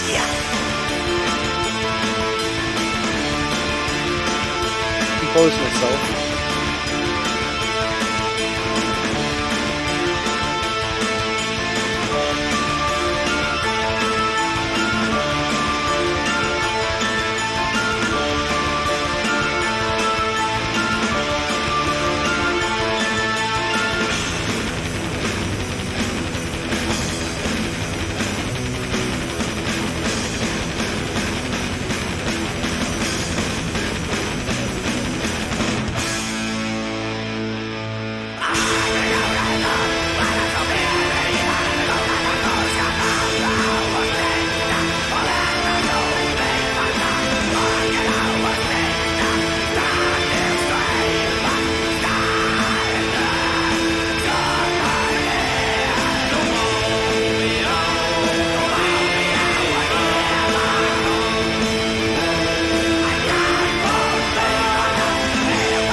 after we get done breaking down this track, we'll do the longing and ending back to back, and that'll be our final analysis section. We'll wrap this up.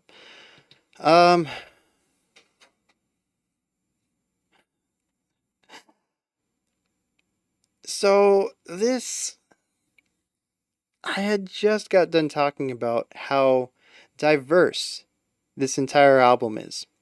Both on a macro level, each song is very distinct from the next, but also on a micro level where each song has many different ideas within them and jumps around between them and finds really neat ways to incorporate them all together. And then we get a 4-minute song, well, a 6-minute song with 4 minutes of one idea. The dun da da da dun da da da dun da da da da dun da dun da dun. That melody is played so frequently. It is our lead vocal line in the verse. When the chorus comes up, it gets given to an instrument on the right. I think it's the accordion. And the 2 times they do back and forth there, verse chorus. We hit a bridge, which is a brand new section. It's probably the most black metal section of this entire track. And when we come out of it, we go back into our verse, but instead of clean vocals, we have growls, and our accordion's picking up that line again, so we hear it with a single instrument now, because it will continue to play this line during the chorus as well, since that's its role in the chorus. And this is the first time during the album that I'm finding that, I was just ready for the song to end or to move on to something new. The bridge was interesting. I was kind of hoping we'd stick with it for a while, and we kind of did. We went right back, though. Not a huge slight on the album, though. It is a catchy section of the... It is a catchy track. It's a catchy part of the song. It's just, to me, it's overplayed. And maybe it's necessary to tell the story, and it kind of feels like that. Like a sea shanty, where it's a very simple, repetitive idea in the music, and it's about the story that's being told that's interesting, and language barrier and vocal barrier, because I don't speak growling, even if it was in English. I'm not able to pick up on the words, so I'm forced to focus on what the track is doing musically, and it's just not there. By design, I think possibly, like I said, these types of songs are designed to be about the story, and maybe when we get into the lyrics, things might change for me. I might appreciate it more. I think it works for what it's doing, but when what it's doing relies on understanding the words, it's going to feel a bit flat if you can't. We kind of already talked about it a little bit, trading lines, one instrument giving its section to another.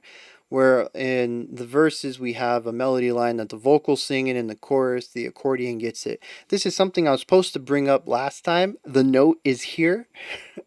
I glanced over it. I don't know how many times though. This happened in Blacksmith as well. I don't remember what the line was now, unfortunately, but it's making me wonder if this has happened in other tracks as well, because this is a very Baroque thing to do.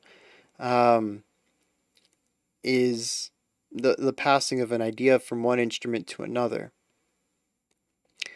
And I'd wager we'd probably see it in Arntor. I don't know about burial mounds, but it came up in Blacksmith at least once. It came up in Struggle all the time. It would not surprise me to find it happening more often in the album, and I probably just missed it because this is my first time and I'm trying to take everything in at once. Yeah, I took no notes on this track. But yeah, the trading of lines is something that has been popping up here and there, and I should have talked about earlier. But yeah, if you're a fan of this album and you haven't picked up on that before, you have a bit more experience knowing what things are, check it out. Dig into a melody line and see if maybe another instrument gets it in some other place. Maybe it's a bit quieter, though. It's not always going to be something that is in your face like it was here, but yeah, and if you can catch any of them that I didn't, go ahead and let me know in the comments. I guess the only thing I really want to talk about here is the black metal section, because the sea shanty part, I mean, it is what it is. We have an interesting swung eighth note feel on the dun dun dun dun dun dun dun. I mean, honestly, it's not swung per se. We're probably looking at, an eighth note and then a 16th rest and then a 16th note into an eighth note. It's probably how it'd be notated. Dum ba bum ba bum ba bum. Yeah, probably something along that lines. Because swinging requires a bit of weight shifting, and this doesn't really have that. It's a bit more rigid. Um, and that rhythm follows pretty much everything. Our chordal and melodic components are a bit on the brighter side. It's a little dreary and melancholic, but it's also about a bunch of people just coming together to sing the same song together, and those tend to have some bits of happiness in them, even if they aren't wholly bright and poppy musical components. And that's pretty much that whole section. Um, what I find most interesting in this track is the black metal part, because it is the blackest metalist sectionist we've had in the whole album. There's a moment in there where we have two or three guitars all doing tremolo picking. I think we got the double bass kicks going, and there's so much compression and distortion on the guitars, plus the fact that they're playing at the lower end of their range. We're actually getting a lot of this meaty lower end stuff, that it starts to just clutter together and combine into a unified sound. And yeah, very black metal. Very not what they've done in any other track. And I'm interested to see possibly what the track is doing there. I don't remember any lyrics in either of the times we went to this section. But it'll be interesting to see what the track is about and to see what possibly they're aiming for on these, because it is not only just so divorced from the bar song, the bar chant that's going on in the other sections, but it's also so far divorced, or it's taken the Blackened element of the band that's always kind of been there, and it's just revved it up to 11, and nothing else in the album has ever come close to this. So it's a very unique section altogether. Um, and then the vocals, like I talked about last time, I love layered vocals. I love that we got them both here. I love how they swapped it up too, where some of our verses were clean and some of our verses were growls. It allowed us to hear those ideas, those bouncing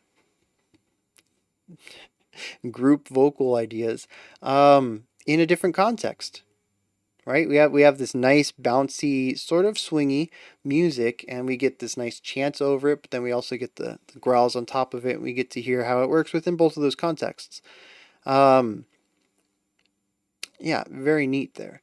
And then, of course, like I said, the call and response stuff. That's not call and response. The layered stuff that we get, where we bring in both vocal types, and I'm always going to want more of that. So yeah, lyrics then, I suppose. I have two sets of lyrics here. Oh no, that's the next one.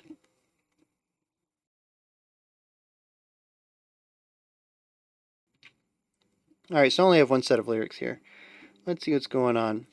The first time they came was with Jesus Christ and crosses. Many of us refuse to accept this weak God.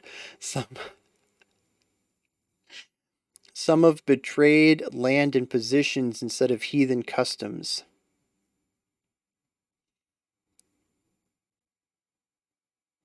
Now we have to gather a battle against Christian bastards. Thor's hammer was crushed, replaced with a cross. Singing and tones replaced with weak words. Blot was forbidden, replaced with religious service. Holy places were scorched, replaced with churches. Okay, once again, not being metaphorical or deep at all, being very on the nose. This is a song about the the Christian religion taking over parts of Norway, possibly even this specific area once again, um, just, hundreds, thousands of years ago, and seeing the loss of their pagan culture for a transition into a Christian based culture. The second time they came was as know it alls and so called knowledge. Many of us refused to become like city men. Some of us betrayed status and foothold instead of the true common sense. Okay, they're actually taking this a step further. Now we have to gather a battle against city bastards. Hills and fields disappeared, big buildings and houses. Our language was thinned out. AO to A with an O above it, and I to E. Mead and beer to sweet wine and soft drinks. Barns, plants, and clogs to wide plants and idiotic shoes. Now we have to gather a battle against city bastards. So, yeah, this is, I hate to phrase it like this, but I mean, the first part I totally understand. You have your own religion and you're being forced into a different one. Like that, I totally understand frustration with that loss of culture. Um, but the second one feels very much like old man on lawn screaming about these new age kids. There's definitely a loss of, like, I agree with this one, right? Hills and fields disappeared to become big buildings and houses. Yes, that sucks. It really does, to see beautiful landscape getting industrialized. Like, that is disheartening. But language getting thinned out, I mean, I don't know the extent to it, so I can't really say one way or the other, but if it's for optimization, I'm mostly for it. But again, I don't know the full situation here. Mead and beer switching to sweet wines and soft drinks, I mean, I'm sure you can still find mead and beer. Barns pants and clogs to wide pants. Oh, barn pants and clogs to wide pants and idiotic shoes. I mean, that's just fashion changes, man. You can't just sit on your lawn and yell at the next generation for changing, because I was going to say because your generation also changed from the one previous. And maybe that's true for the vocalist, because they were definitely in the 1900s, and I think that this was the beginning of when things started to move quickly. But I mean, some of this ties back to thousands of years ago. Actually, I'm seeing something here now. I'm actually, geez, this song. Um, so yeah, thousands of years ago, there would have not been as huge of generation gaps between people, because culture moved a lot slower. But I'm starting to see this now, that our vocalist is drawing a line here between when the Christians came and removed the pagan uh, aspects, the pagan parts of Norse religion, Norwegian, yeah, the Norwegian culture. Trying not to get things mixed up here.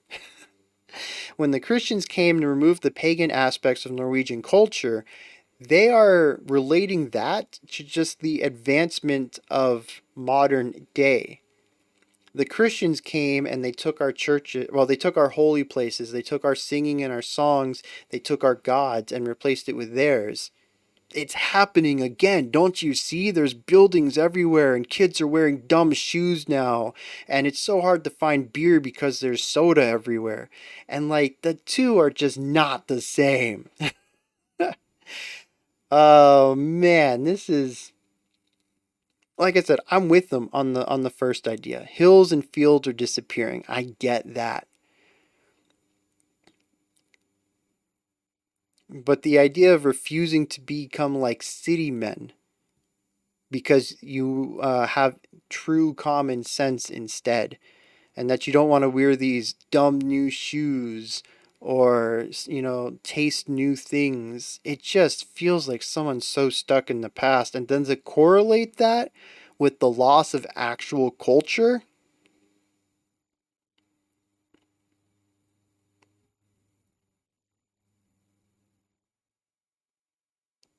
Ah, man. This Here's the thing now, is that the music rubbed me wrong because it was the most repetitive track on the album, and it also dug into the aspect of the music that I care least about, which is that pure black metal part. And now the lyrics are also, this is just not a good song for me. It has found a way to bounce off of me musically and lyrically. Um, wow. So much praise for I mean, there's always going to be a song that bounces. There are very few albums with a perfect track record, in that every song is just perfect. I'm not going to say that every album has that garbage song. I don't think that's true, but there's always a song that I feel is just a hair bit weaker, even if it's an 8 among 9s and 10s, right? It's still a fantastic song. It's just not as good comparatively to everything else. This is going to be that song for me. It's still a solid song all around, but I mean, it is just bouncing off of me musically, lyrically. Moving on. Moving on to The Longing. And then, like I said, when this is over, this is 10 minutes. We're going to move directly into the ending, which I perceive is going to be instrumental. It's also only 3 minutes. We'll run them together. I'll analyze both combined. I'll give some overview about the entire album, and then that'll be it. I think it's going to be one of the shorter album requests, but that makes sense. Yeah, I don't think we're going to hit 3 hours, but that makes sense given that it's a shorter album. Like I said, 46 minutes I think is the shortest we've ever checked out on the channel. So, all right, diving into this is The Longing.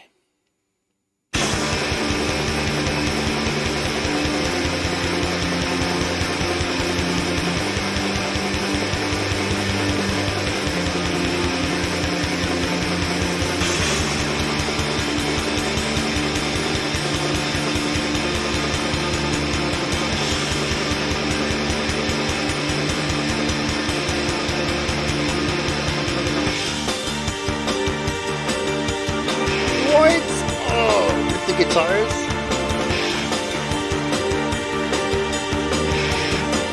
This is such a cool section.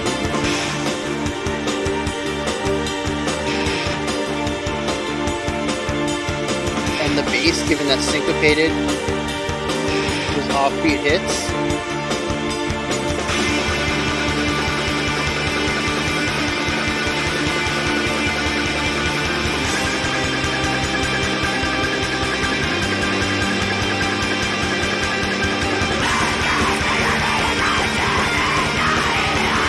Full-on aggression with these vocals. We've returned to the Baroque style of melodic writing.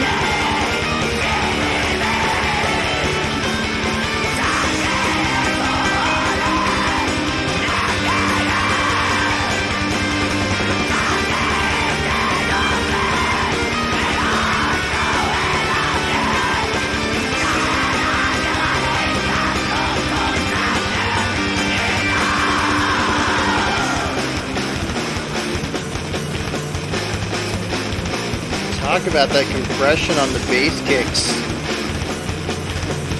Or maybe that's the bass drum.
little gallop there, really driving intense. This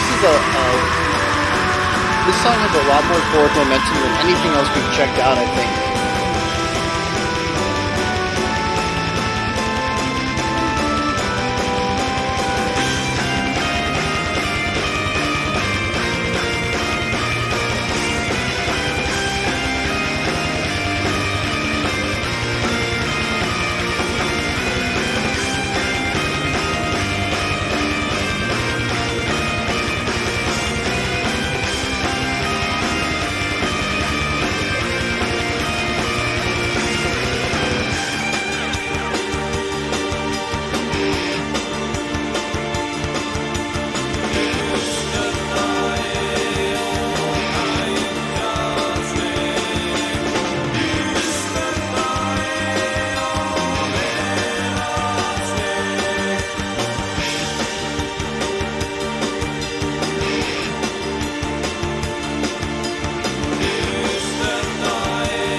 They're going for this offbeat kind of bouncy idea in the bass.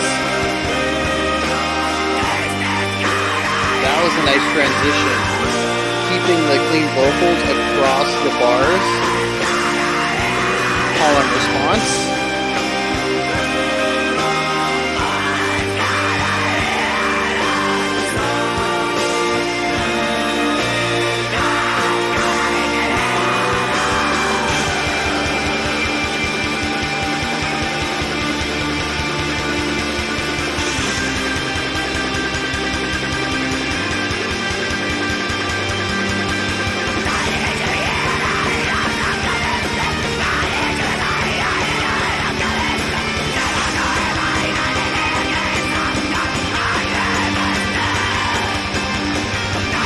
How much compression is on the vocals though. They sound so powerful despite being such a narrow style of harsh.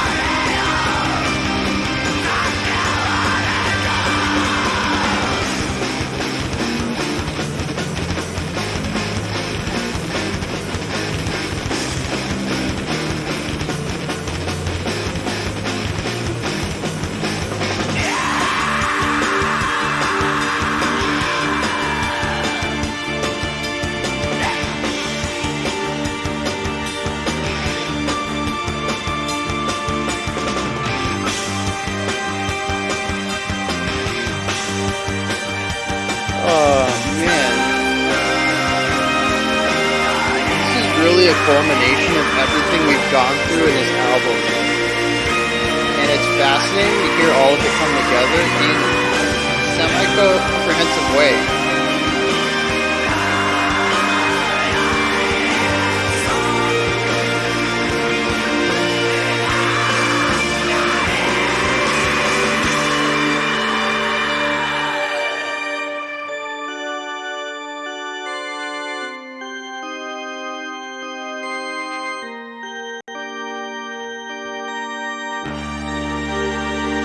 There's the eeriness from Blacksmith. Some of the Baroque chord progressions from Arntor. We've had the bounciness from the Struggle.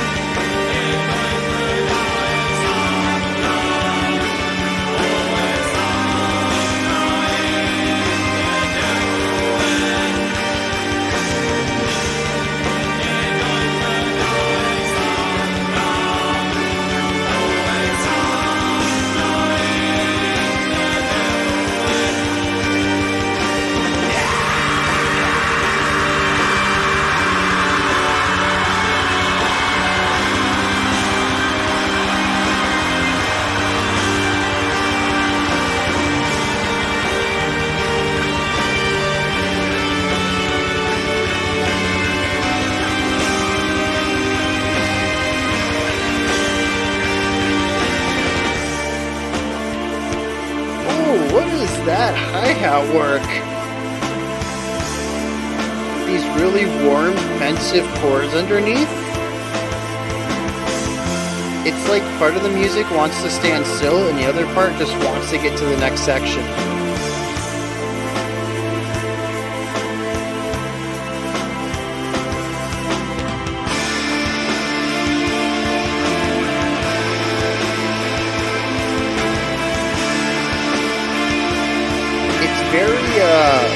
I don't want to say relaxing, but almost transcendent.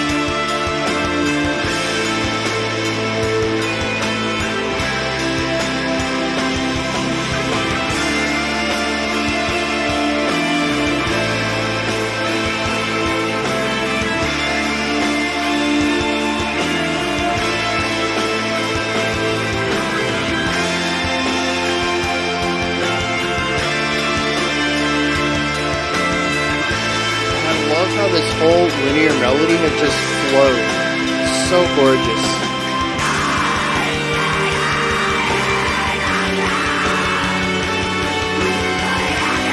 Oh, I'm dipping into some tension.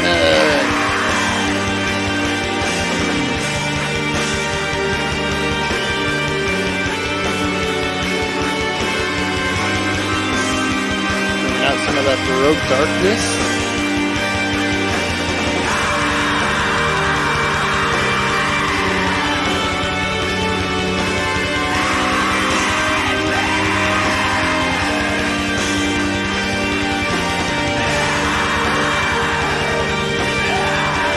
Sounds like he's in pain.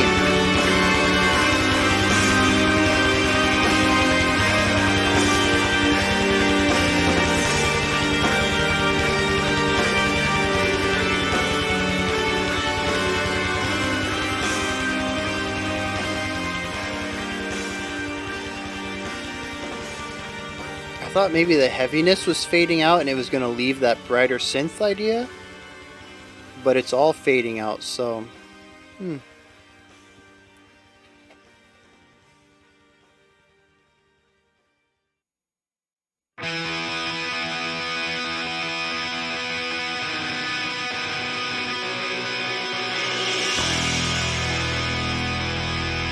that nice bass tone.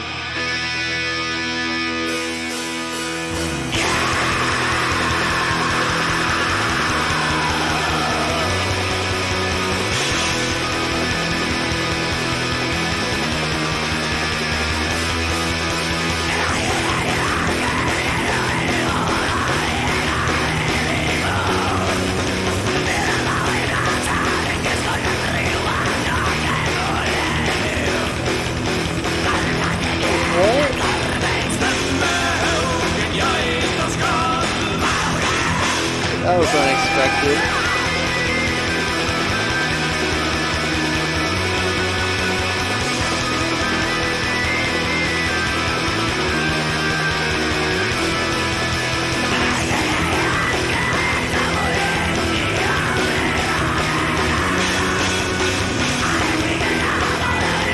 I do like the synth being behind this pretty standard driving punkish kind of thing.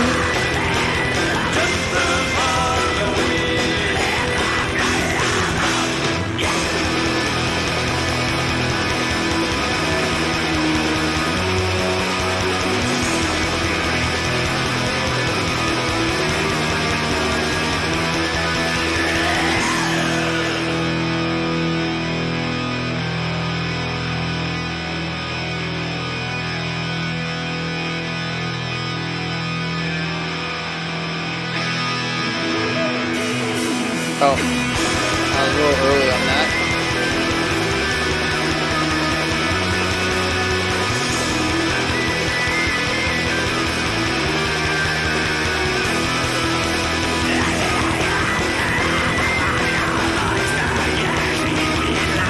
It's so fuzzy though.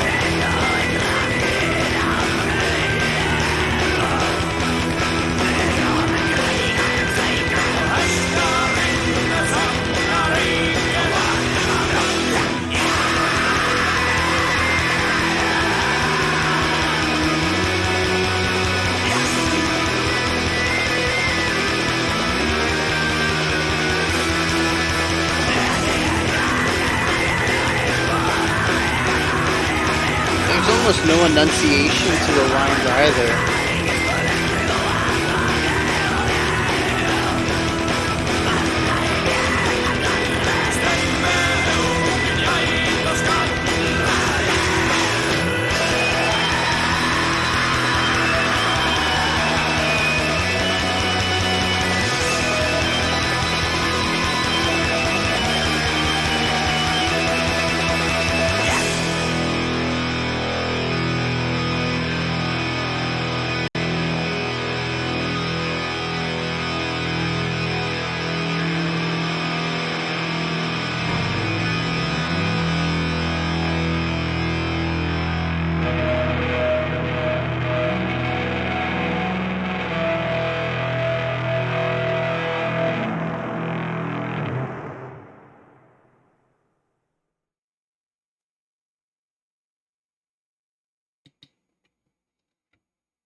I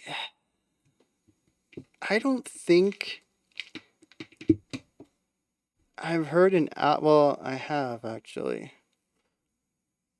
This was These last three tracks are just, I mean, I'm gonna make an exception for The Longing. I think The Longing did a fantastic job at pulling everything together. But being wedged between the struggle and ending kind of, I mean, it doesn't, I don't want it to diminish things for me, but the struggle and ending are just, they are, man, let's just say I enjoyed the beginning of the album, the first four tracks, a lot more than I did the latter half.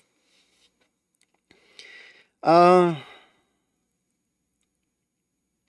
so ending goes back into doing what the struggle did with its midpoint, its bridge, and digs into the black metal aspect that has been underlying or lying under the everything else up to this point, which is interesting because The Longing showcased all of the aspects, and we'll get into that in a bit.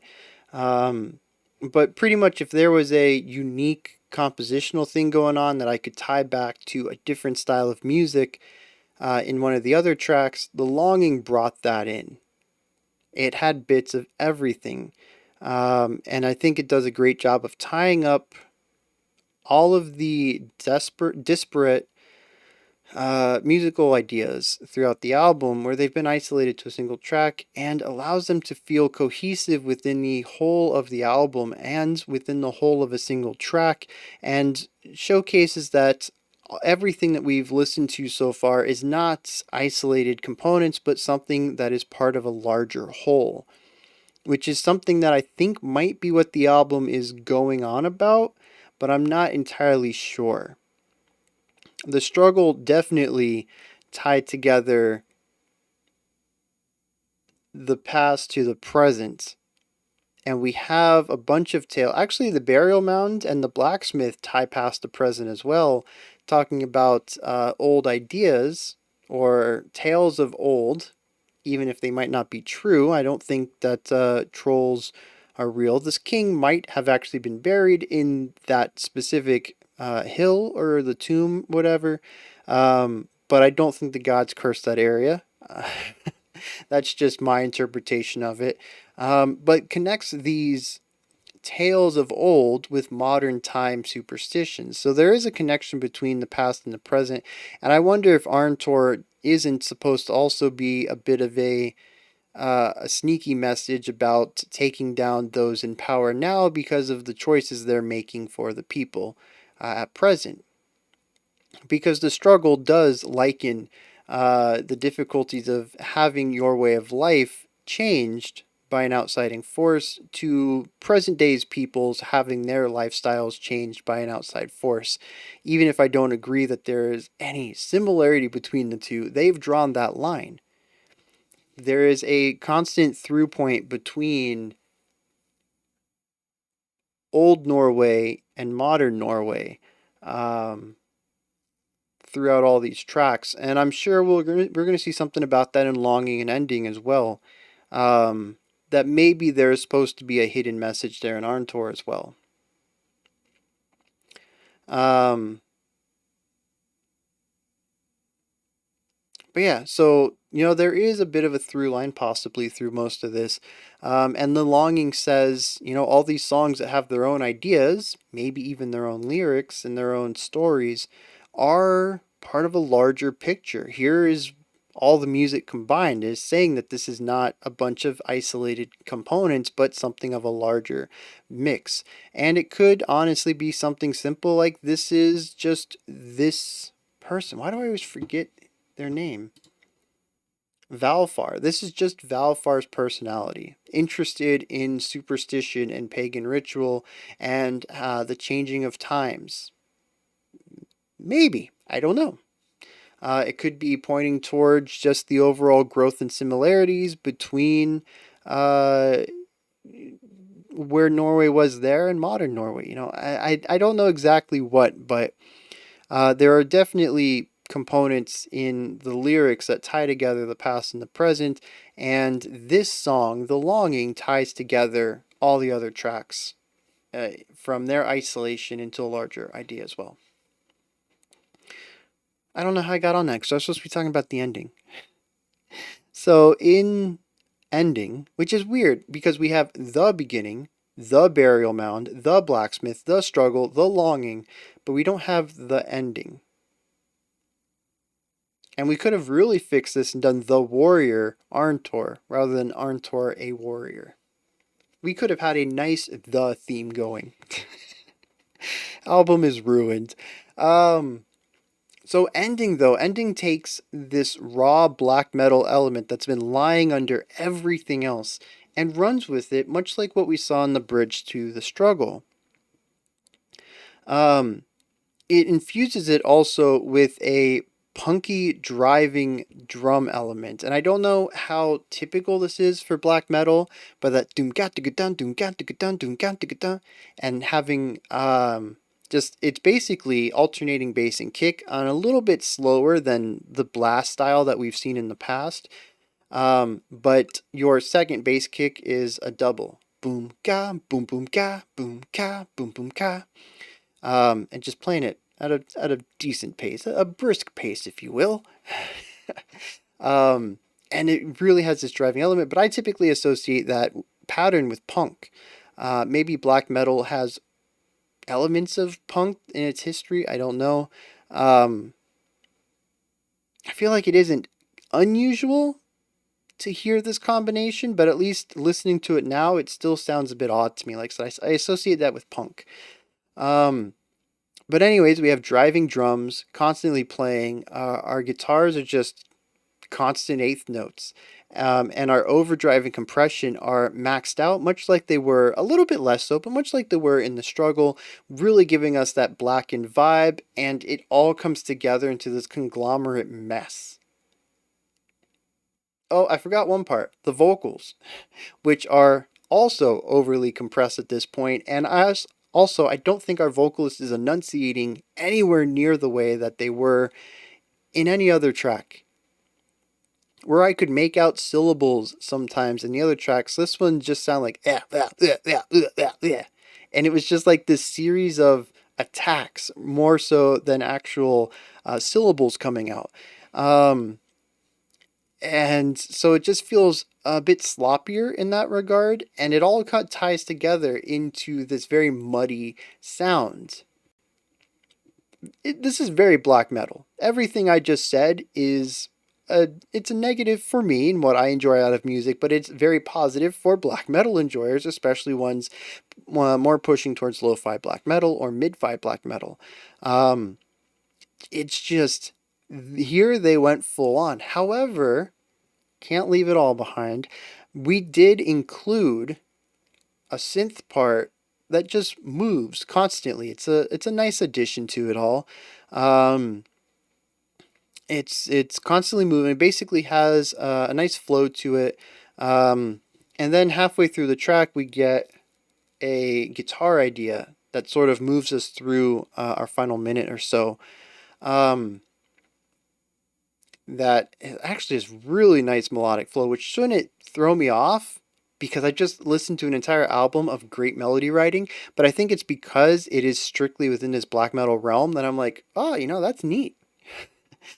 When I really should expect it, but it is a really gorgeous, like 70-second melody that I feel doesn't have any loops or repeats in it. It's just a really great, well done section there at the end that I enjoyed, but yeah, they went full on black metal here, and I don't. Maybe when we get into the lyrics, it'll make a bit more sense. But given that most of the music hasn't lined up with the lyrical themes, it's just kind of been nice music underneath words. I'm not gonna put too much faith in there going to be much thematic cohesion there. It's just gonna be the moment that Valfar wanted to go all in on the Blackened part. So that's the ending. Kind of disappointed a little bit because I was hoping and even predicted it would be a return to our folk trio writing that we had from the beginning as a way to bookend these 5 songs here. It was not. So that's I mean, it's not disappointing because that's on me. I had expectations with absolutely no information to go on, but I think that would have been a nice way. Plus, I was really hoping to return to that because the beginning is still some beautiful, beautiful music that we didn't really get a chance to touch back on. We kind of alluded to a couple of times, but we didn't get back into that full-on folk writing at all through the album. I would have liked more of that. So yeah, I don't have any notes. Let's just dive into the longing. Like I had mentioned, this has a little bit of everything. This has some of the Baroque chord progressions and melodic writing that we heard in Arntor. It had some of the creeping darkness, the eeriness that we had in Blacksmith. It brought about some of those really nice 80s rock synth ideas, some of those cooler, chiller sections as well. And we had a lot of that driving momentum and a couple of moments of harsher black metal segments from the struggle.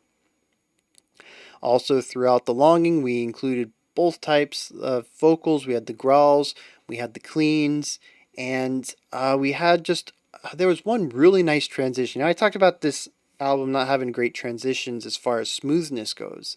And there was one nice moment in here where we had clean vocals and there was a harsh break into our next section. The clean vocals sung over the break while everything else changed, and it provided this nice little moment of moving into the next section and getting a chance to acclimate to it with elements from our previous one. Plus, we also had, while the clean vocals were going across the line, when the first beat dropped, we had the harsh vocals come in, and we had the nice, really counterpoint. Had some really nice counterpoint going on there through that.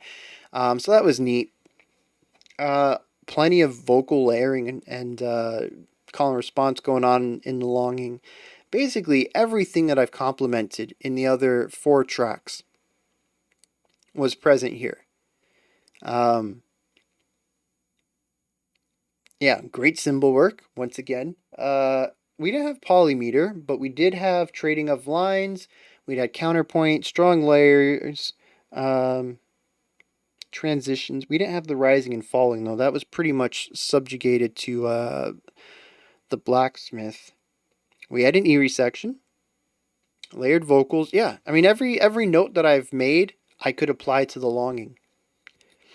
And in that, it was also a bit of a rhapsody. It felt like we were constantly moving from one idea to the next. I don't remember any repetition, which we made up for in the ending. I'm pretty sure there's one idea that we repeated 3 times there. So kind of felt more like a mantra to me. I guess we'll get in there and figure out what's going on with that. But yeah, just a really nice way to wrap up everything up to this point. And it does feel like a culmination of everything. You know, we got this from this, this from this, this from this. We've combined everything into one massive 10-minute track. And that sounds like the end of an album. Use the ending to have a send-off, like the beginning was an introduction into the track. I don't know. Maybe, like I said, maybe we get into the lyrics of ending and I'm like, oh, yeah, I kind of like that. But musically, the flow here is introductory idea, new concept, new concept, new concept, new concept, combine them all, outro idea. That's the way it should have went. That would have been so good. So let's dive into some lyrics. So we got The Longing. This one has 2 sets of translations. I'm just going to pick one and roll with it. I'm sure they're not that far different from each other. The darkness reflects my emotions, but there's a hollowness in the reflection. A hollowness that does not end, just like the longing of my soul. The hollowness is like the longing in my soul. The longing is like the hole, endless. The longing after something tremendous that I had. What I had was just as great as the longing, enormous. I am going to check the other translation.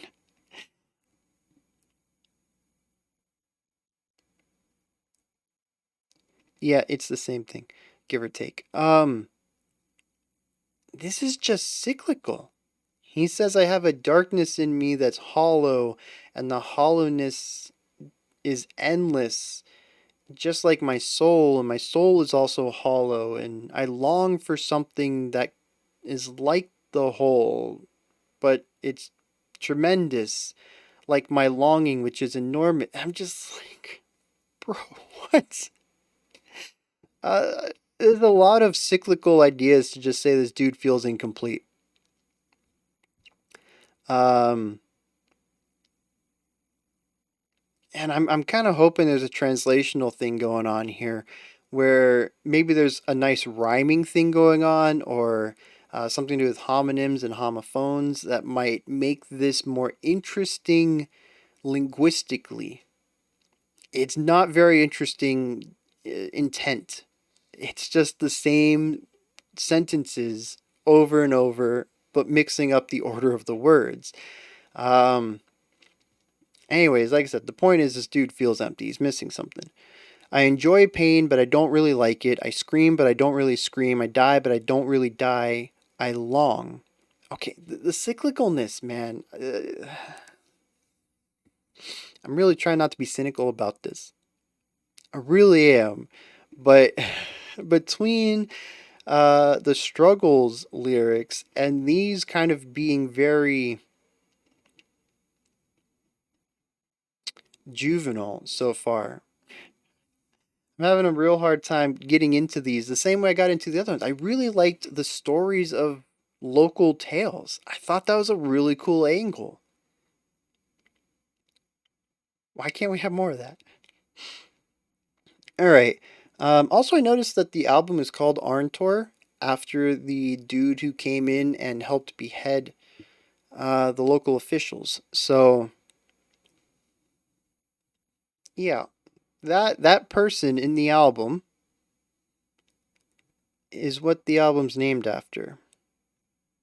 Wondering what that means. Anyways, the dark is for me like the day for you. The day for me is like the night for you. The scream is for me like laughter to you. Death for me is like life for you.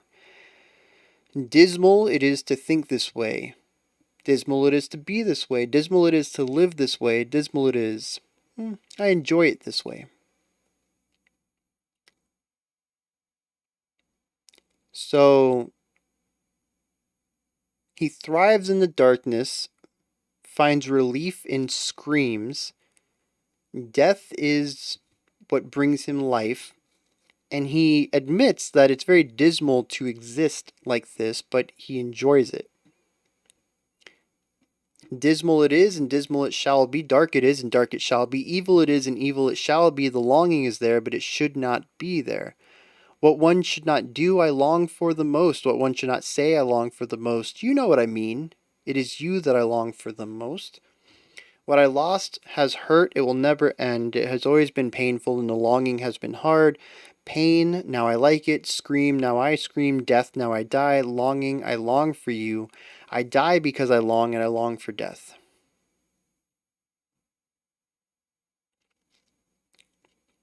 Is this an emo song? The longing is for someone.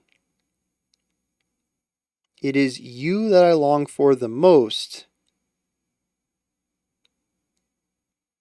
is a direct line. Now, I don't know about the dark, well, the dark, maybe the evil, though. Evil it is, and evil it shall be, I think is the one line that really ties this into more of uh, a darkness angle, but everything else is lost love. This person feels empty. Someone they love has left them. They feel pain. They scream. They feel like they've died. These are very basic emo exaggerations of heartbreak. They enjoy the dark. The day is like night. Screaming's like laughter, and me living is like death. You know, um, and then he says, this is a terrible way to live, but I enjoy it. what I've lost, it has never ended, and it's always going to be painful, and the longing has been hard, but I like the pain now, and I scream and I die and I long for you.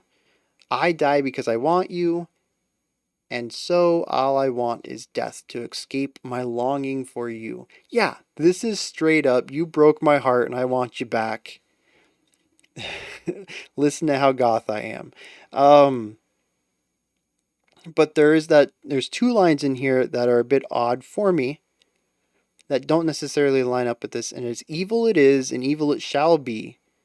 What I should not do and what I should not say are the things I long for the most. And those combined kind of make it seem like it's a longing for something else, maybe a type of power.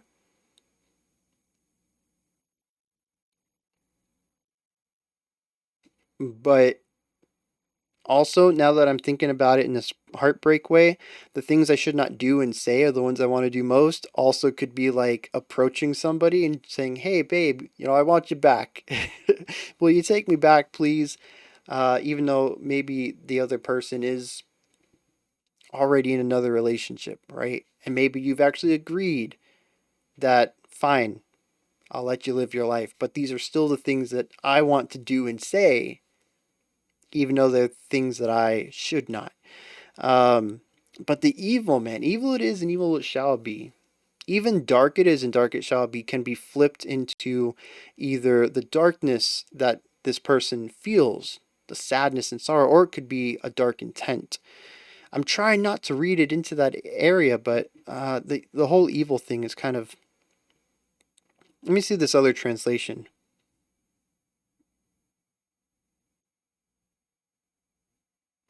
Yeah, see, this one doesn't say dark and evil. This one says gloomy and dark and painful. It says gloomy is it and gloomy shall it be. Dark is it and dark shall it be. Painful is it and painful shall it be. So yeah, this definitely leans more into the heartbreak than some sort of inner darkness. So yeah, I think that's what this is. The Longing is an emo heartbreak song. So our album is folk music. Check out this dude from the past who rose up and stood up against the people who ruled him poorly. Check out this cool, scary story we have about this hill over here. Check out this cool, scary story we have about this mountain over here.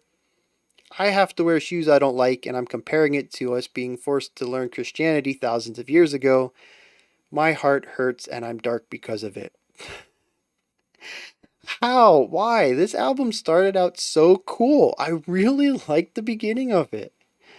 Oh, man. And like I said, I'm trying not to be so cynical about it.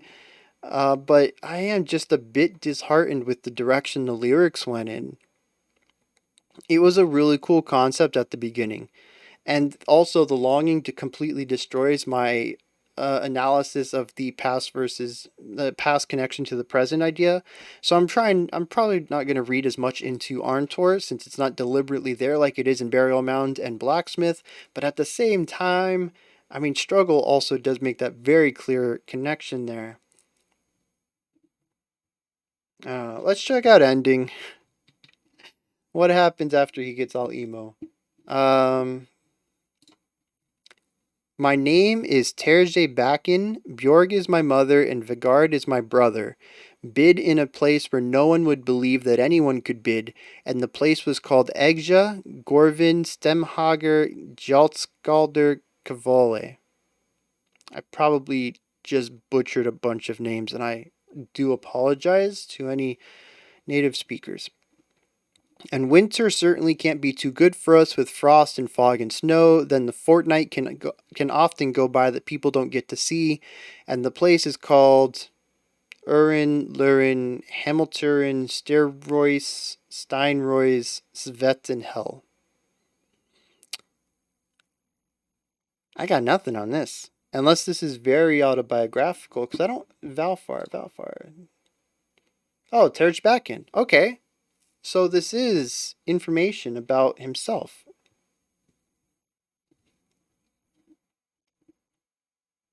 He was born and grew up in Sogndal, which is, yes, Arntor. Arntor came from Sogndal, didn't he?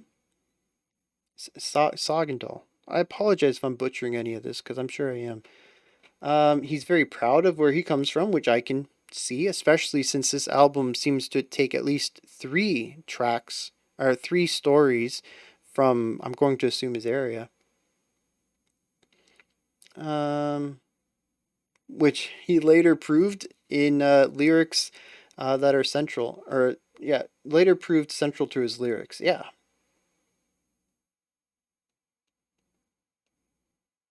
So he was 20. Yeah, he was about 19 or 20 when he wrote the lyrics to The Struggle. A 20-year-old boomer complaining about the way the world's changing. I feel bad though, because I found out that he died at just age 25, which really sucks. I guess there is no chance that he's going to be watching this reaction. I feel kind of bad about saying that as well. But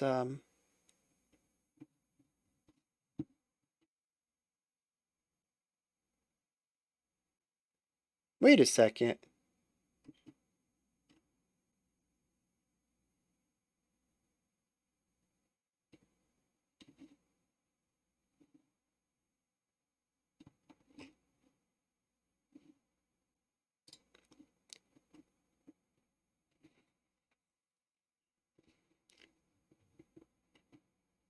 Oh, this okay. So this is the band where I knew this. We just talked about this on Thursday. Yeah, he died by hypothermia while walking or something like that. Um, yeah, that's crazy. Such a young age, man. That is just bonkers.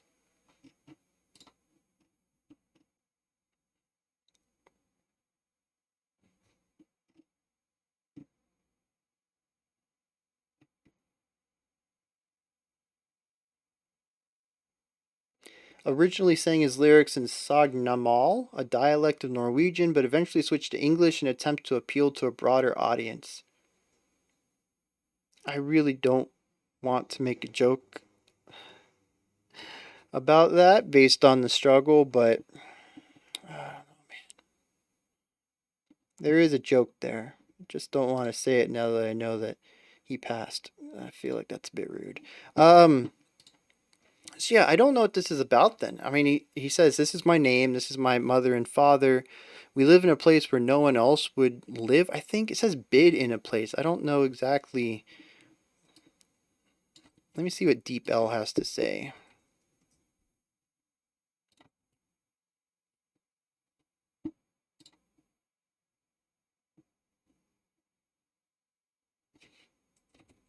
Oh, Deep L doesn't do Norwegian right now. Well, I don't know. Bid in a place where no one would believe anyone could bid.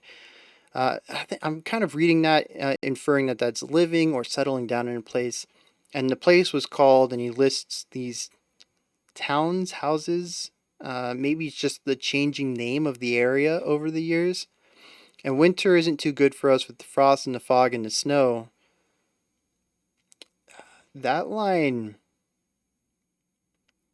Hmm. Then the fortnight can often go by that people don't get to see, and this place is called series of names. And it's repeated over and over and over, right? I had mentioned that this felt like they did the same section 3 times. Um, Interesting.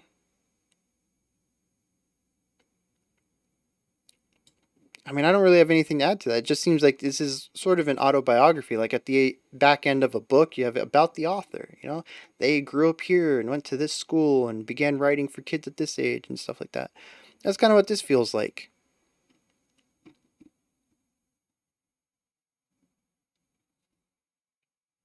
Yeah, so I guess those are my thoughts on Windir's Arntor. I still really enjoy the first half. Tracks 1 through 4 are a masterclass in merging ideas with black metal. I think The Longing is a great track to bring those ideas together and explore what it would be like to uh, bring about so many different ideas together into one idea and conglomerate them into something that feels extremely cohesive, especially given what comes before it. Um,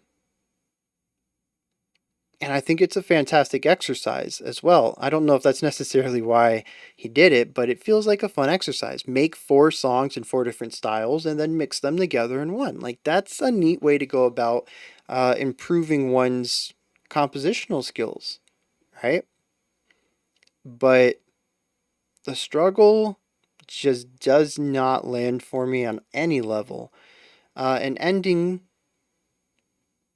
musically, it's pretty much straight black metal. I think there's a nice thing in it. I like the synthesizer idea, but lyrically, like I said, it feels like an about the author moment, which is very cool. I can't say I've heard another album with it, but it does feel, because of that, almost like a hidden track. And maybe it is.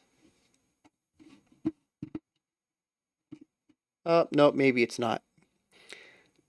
I was kind of thinking that because it's digital on Apple Music, that they separated it out as its own track.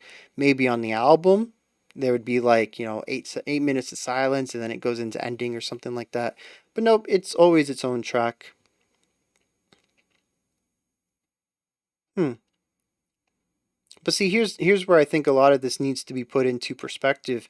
This was 1998 that it was recorded. And like I had mentioned at the beginning from the AllMusic quote, that there's a strong case to say that Windir is heirs to the throne that Bathory laid down, introducing Viking metal. Um, and these guys showed, or this guy, Valfar, showed a way forward past through what Bathory had initiated. These guys were both innovative and iterative. They were taking something that was already done and refining it down while also introducing new ideas within it. Um, and there is a lot of really interesting stuff going on here that fits very well within the realm of, like I said, sort of progressive elements to it. Um, it is a massive undertaking for a single person to do in 1999. um, and there's a lot of things in here that I sort of take for granted a little bit. Primarily speaking of the mixing of folk and black metal, and kind of bringing in some of those elements as well as combining classical with metal. Like, these are things that are just very typical for today, so much so that folk metal is its own thing, but it's very possible it wasn't in 1998 when Valfar made this, which is huge. And like I said, a single person did have more people playing some ideas, but this is Valfar's baby. This is their project. Um, and it's just, I mean, I see that some band members signed on later. Yeah, so the very next album, 1184, which is actually, yeah, Todeswalzer, actually comes from that album, the one we checked out on Thursday. That has a full band here. Valfar is vocals, accordions, programming, additional bass and guitar and synthesizer, but there are band members listed for both guitars, synthesizer, bass guitar, and drums. Um, yeah, this was the last one that I think was his to do alone. Um, and it's just wild for one person to have what it sounds like to be a pretty big impact on the scene as a whole, but also to incorporate so many wild elements. The folk elements and the classical elements make sense, but 80s synth ideas? Like, who would have thought to do that? I mean, obviously Valfar, but those are honestly some of my favorite parts of this track. Was it Burial Mounds? I think Burial Mounds, the one with the 80s synth ideas. Beautiful stuff all through there. When we bring in some of the synth ideas in the longing, the long held out notes rather than the moving melodic components, yes, those are phenomenal. I love those moments. That really is the highlight to me across this album is bringing in 80s synth ideas. It's just a combination I wouldn't think would work, and it does very well. And then when we combine it with everything else that's happening, the black metal, especially when we look at the longing, and we're going to bring in some Baroque ideas on top of that, and then also including an accordion. I mean, there's just so many things in here that I don't think should have worked and ended up working very well, in a way that is quite cohesive for a one-man project carving a new road. And for that, even if the last half of the album struggles a bit for me, and there's some elements in it I don't think quite land, I'm still very, very happy and kind of in awe that this album was created at all, and that the ideas that went into it ended up going into it. It's just kind of bonkers. Those are my thoughts on Windir's Arntor. This is where you guys come in. Hit me up in the comments. Let me know what you thought of this album, anything you enjoyed in it, agree with me on, disagree with me on. You guys know how that rolls. We did break 3 hours on this, which I'm quite surprised by. When you're done commenting, you head up to the description box. In there is a link for Linktree. Takes you to this menu right here. You can join the Patreon, help support the channel, and vote on future albums in the future for album reaction, as well as polls and themes. Like, you just get a lot of ways to help influence the channel. Like I said, and you support the channel in the process. So I'm always appreciative of all my patrons.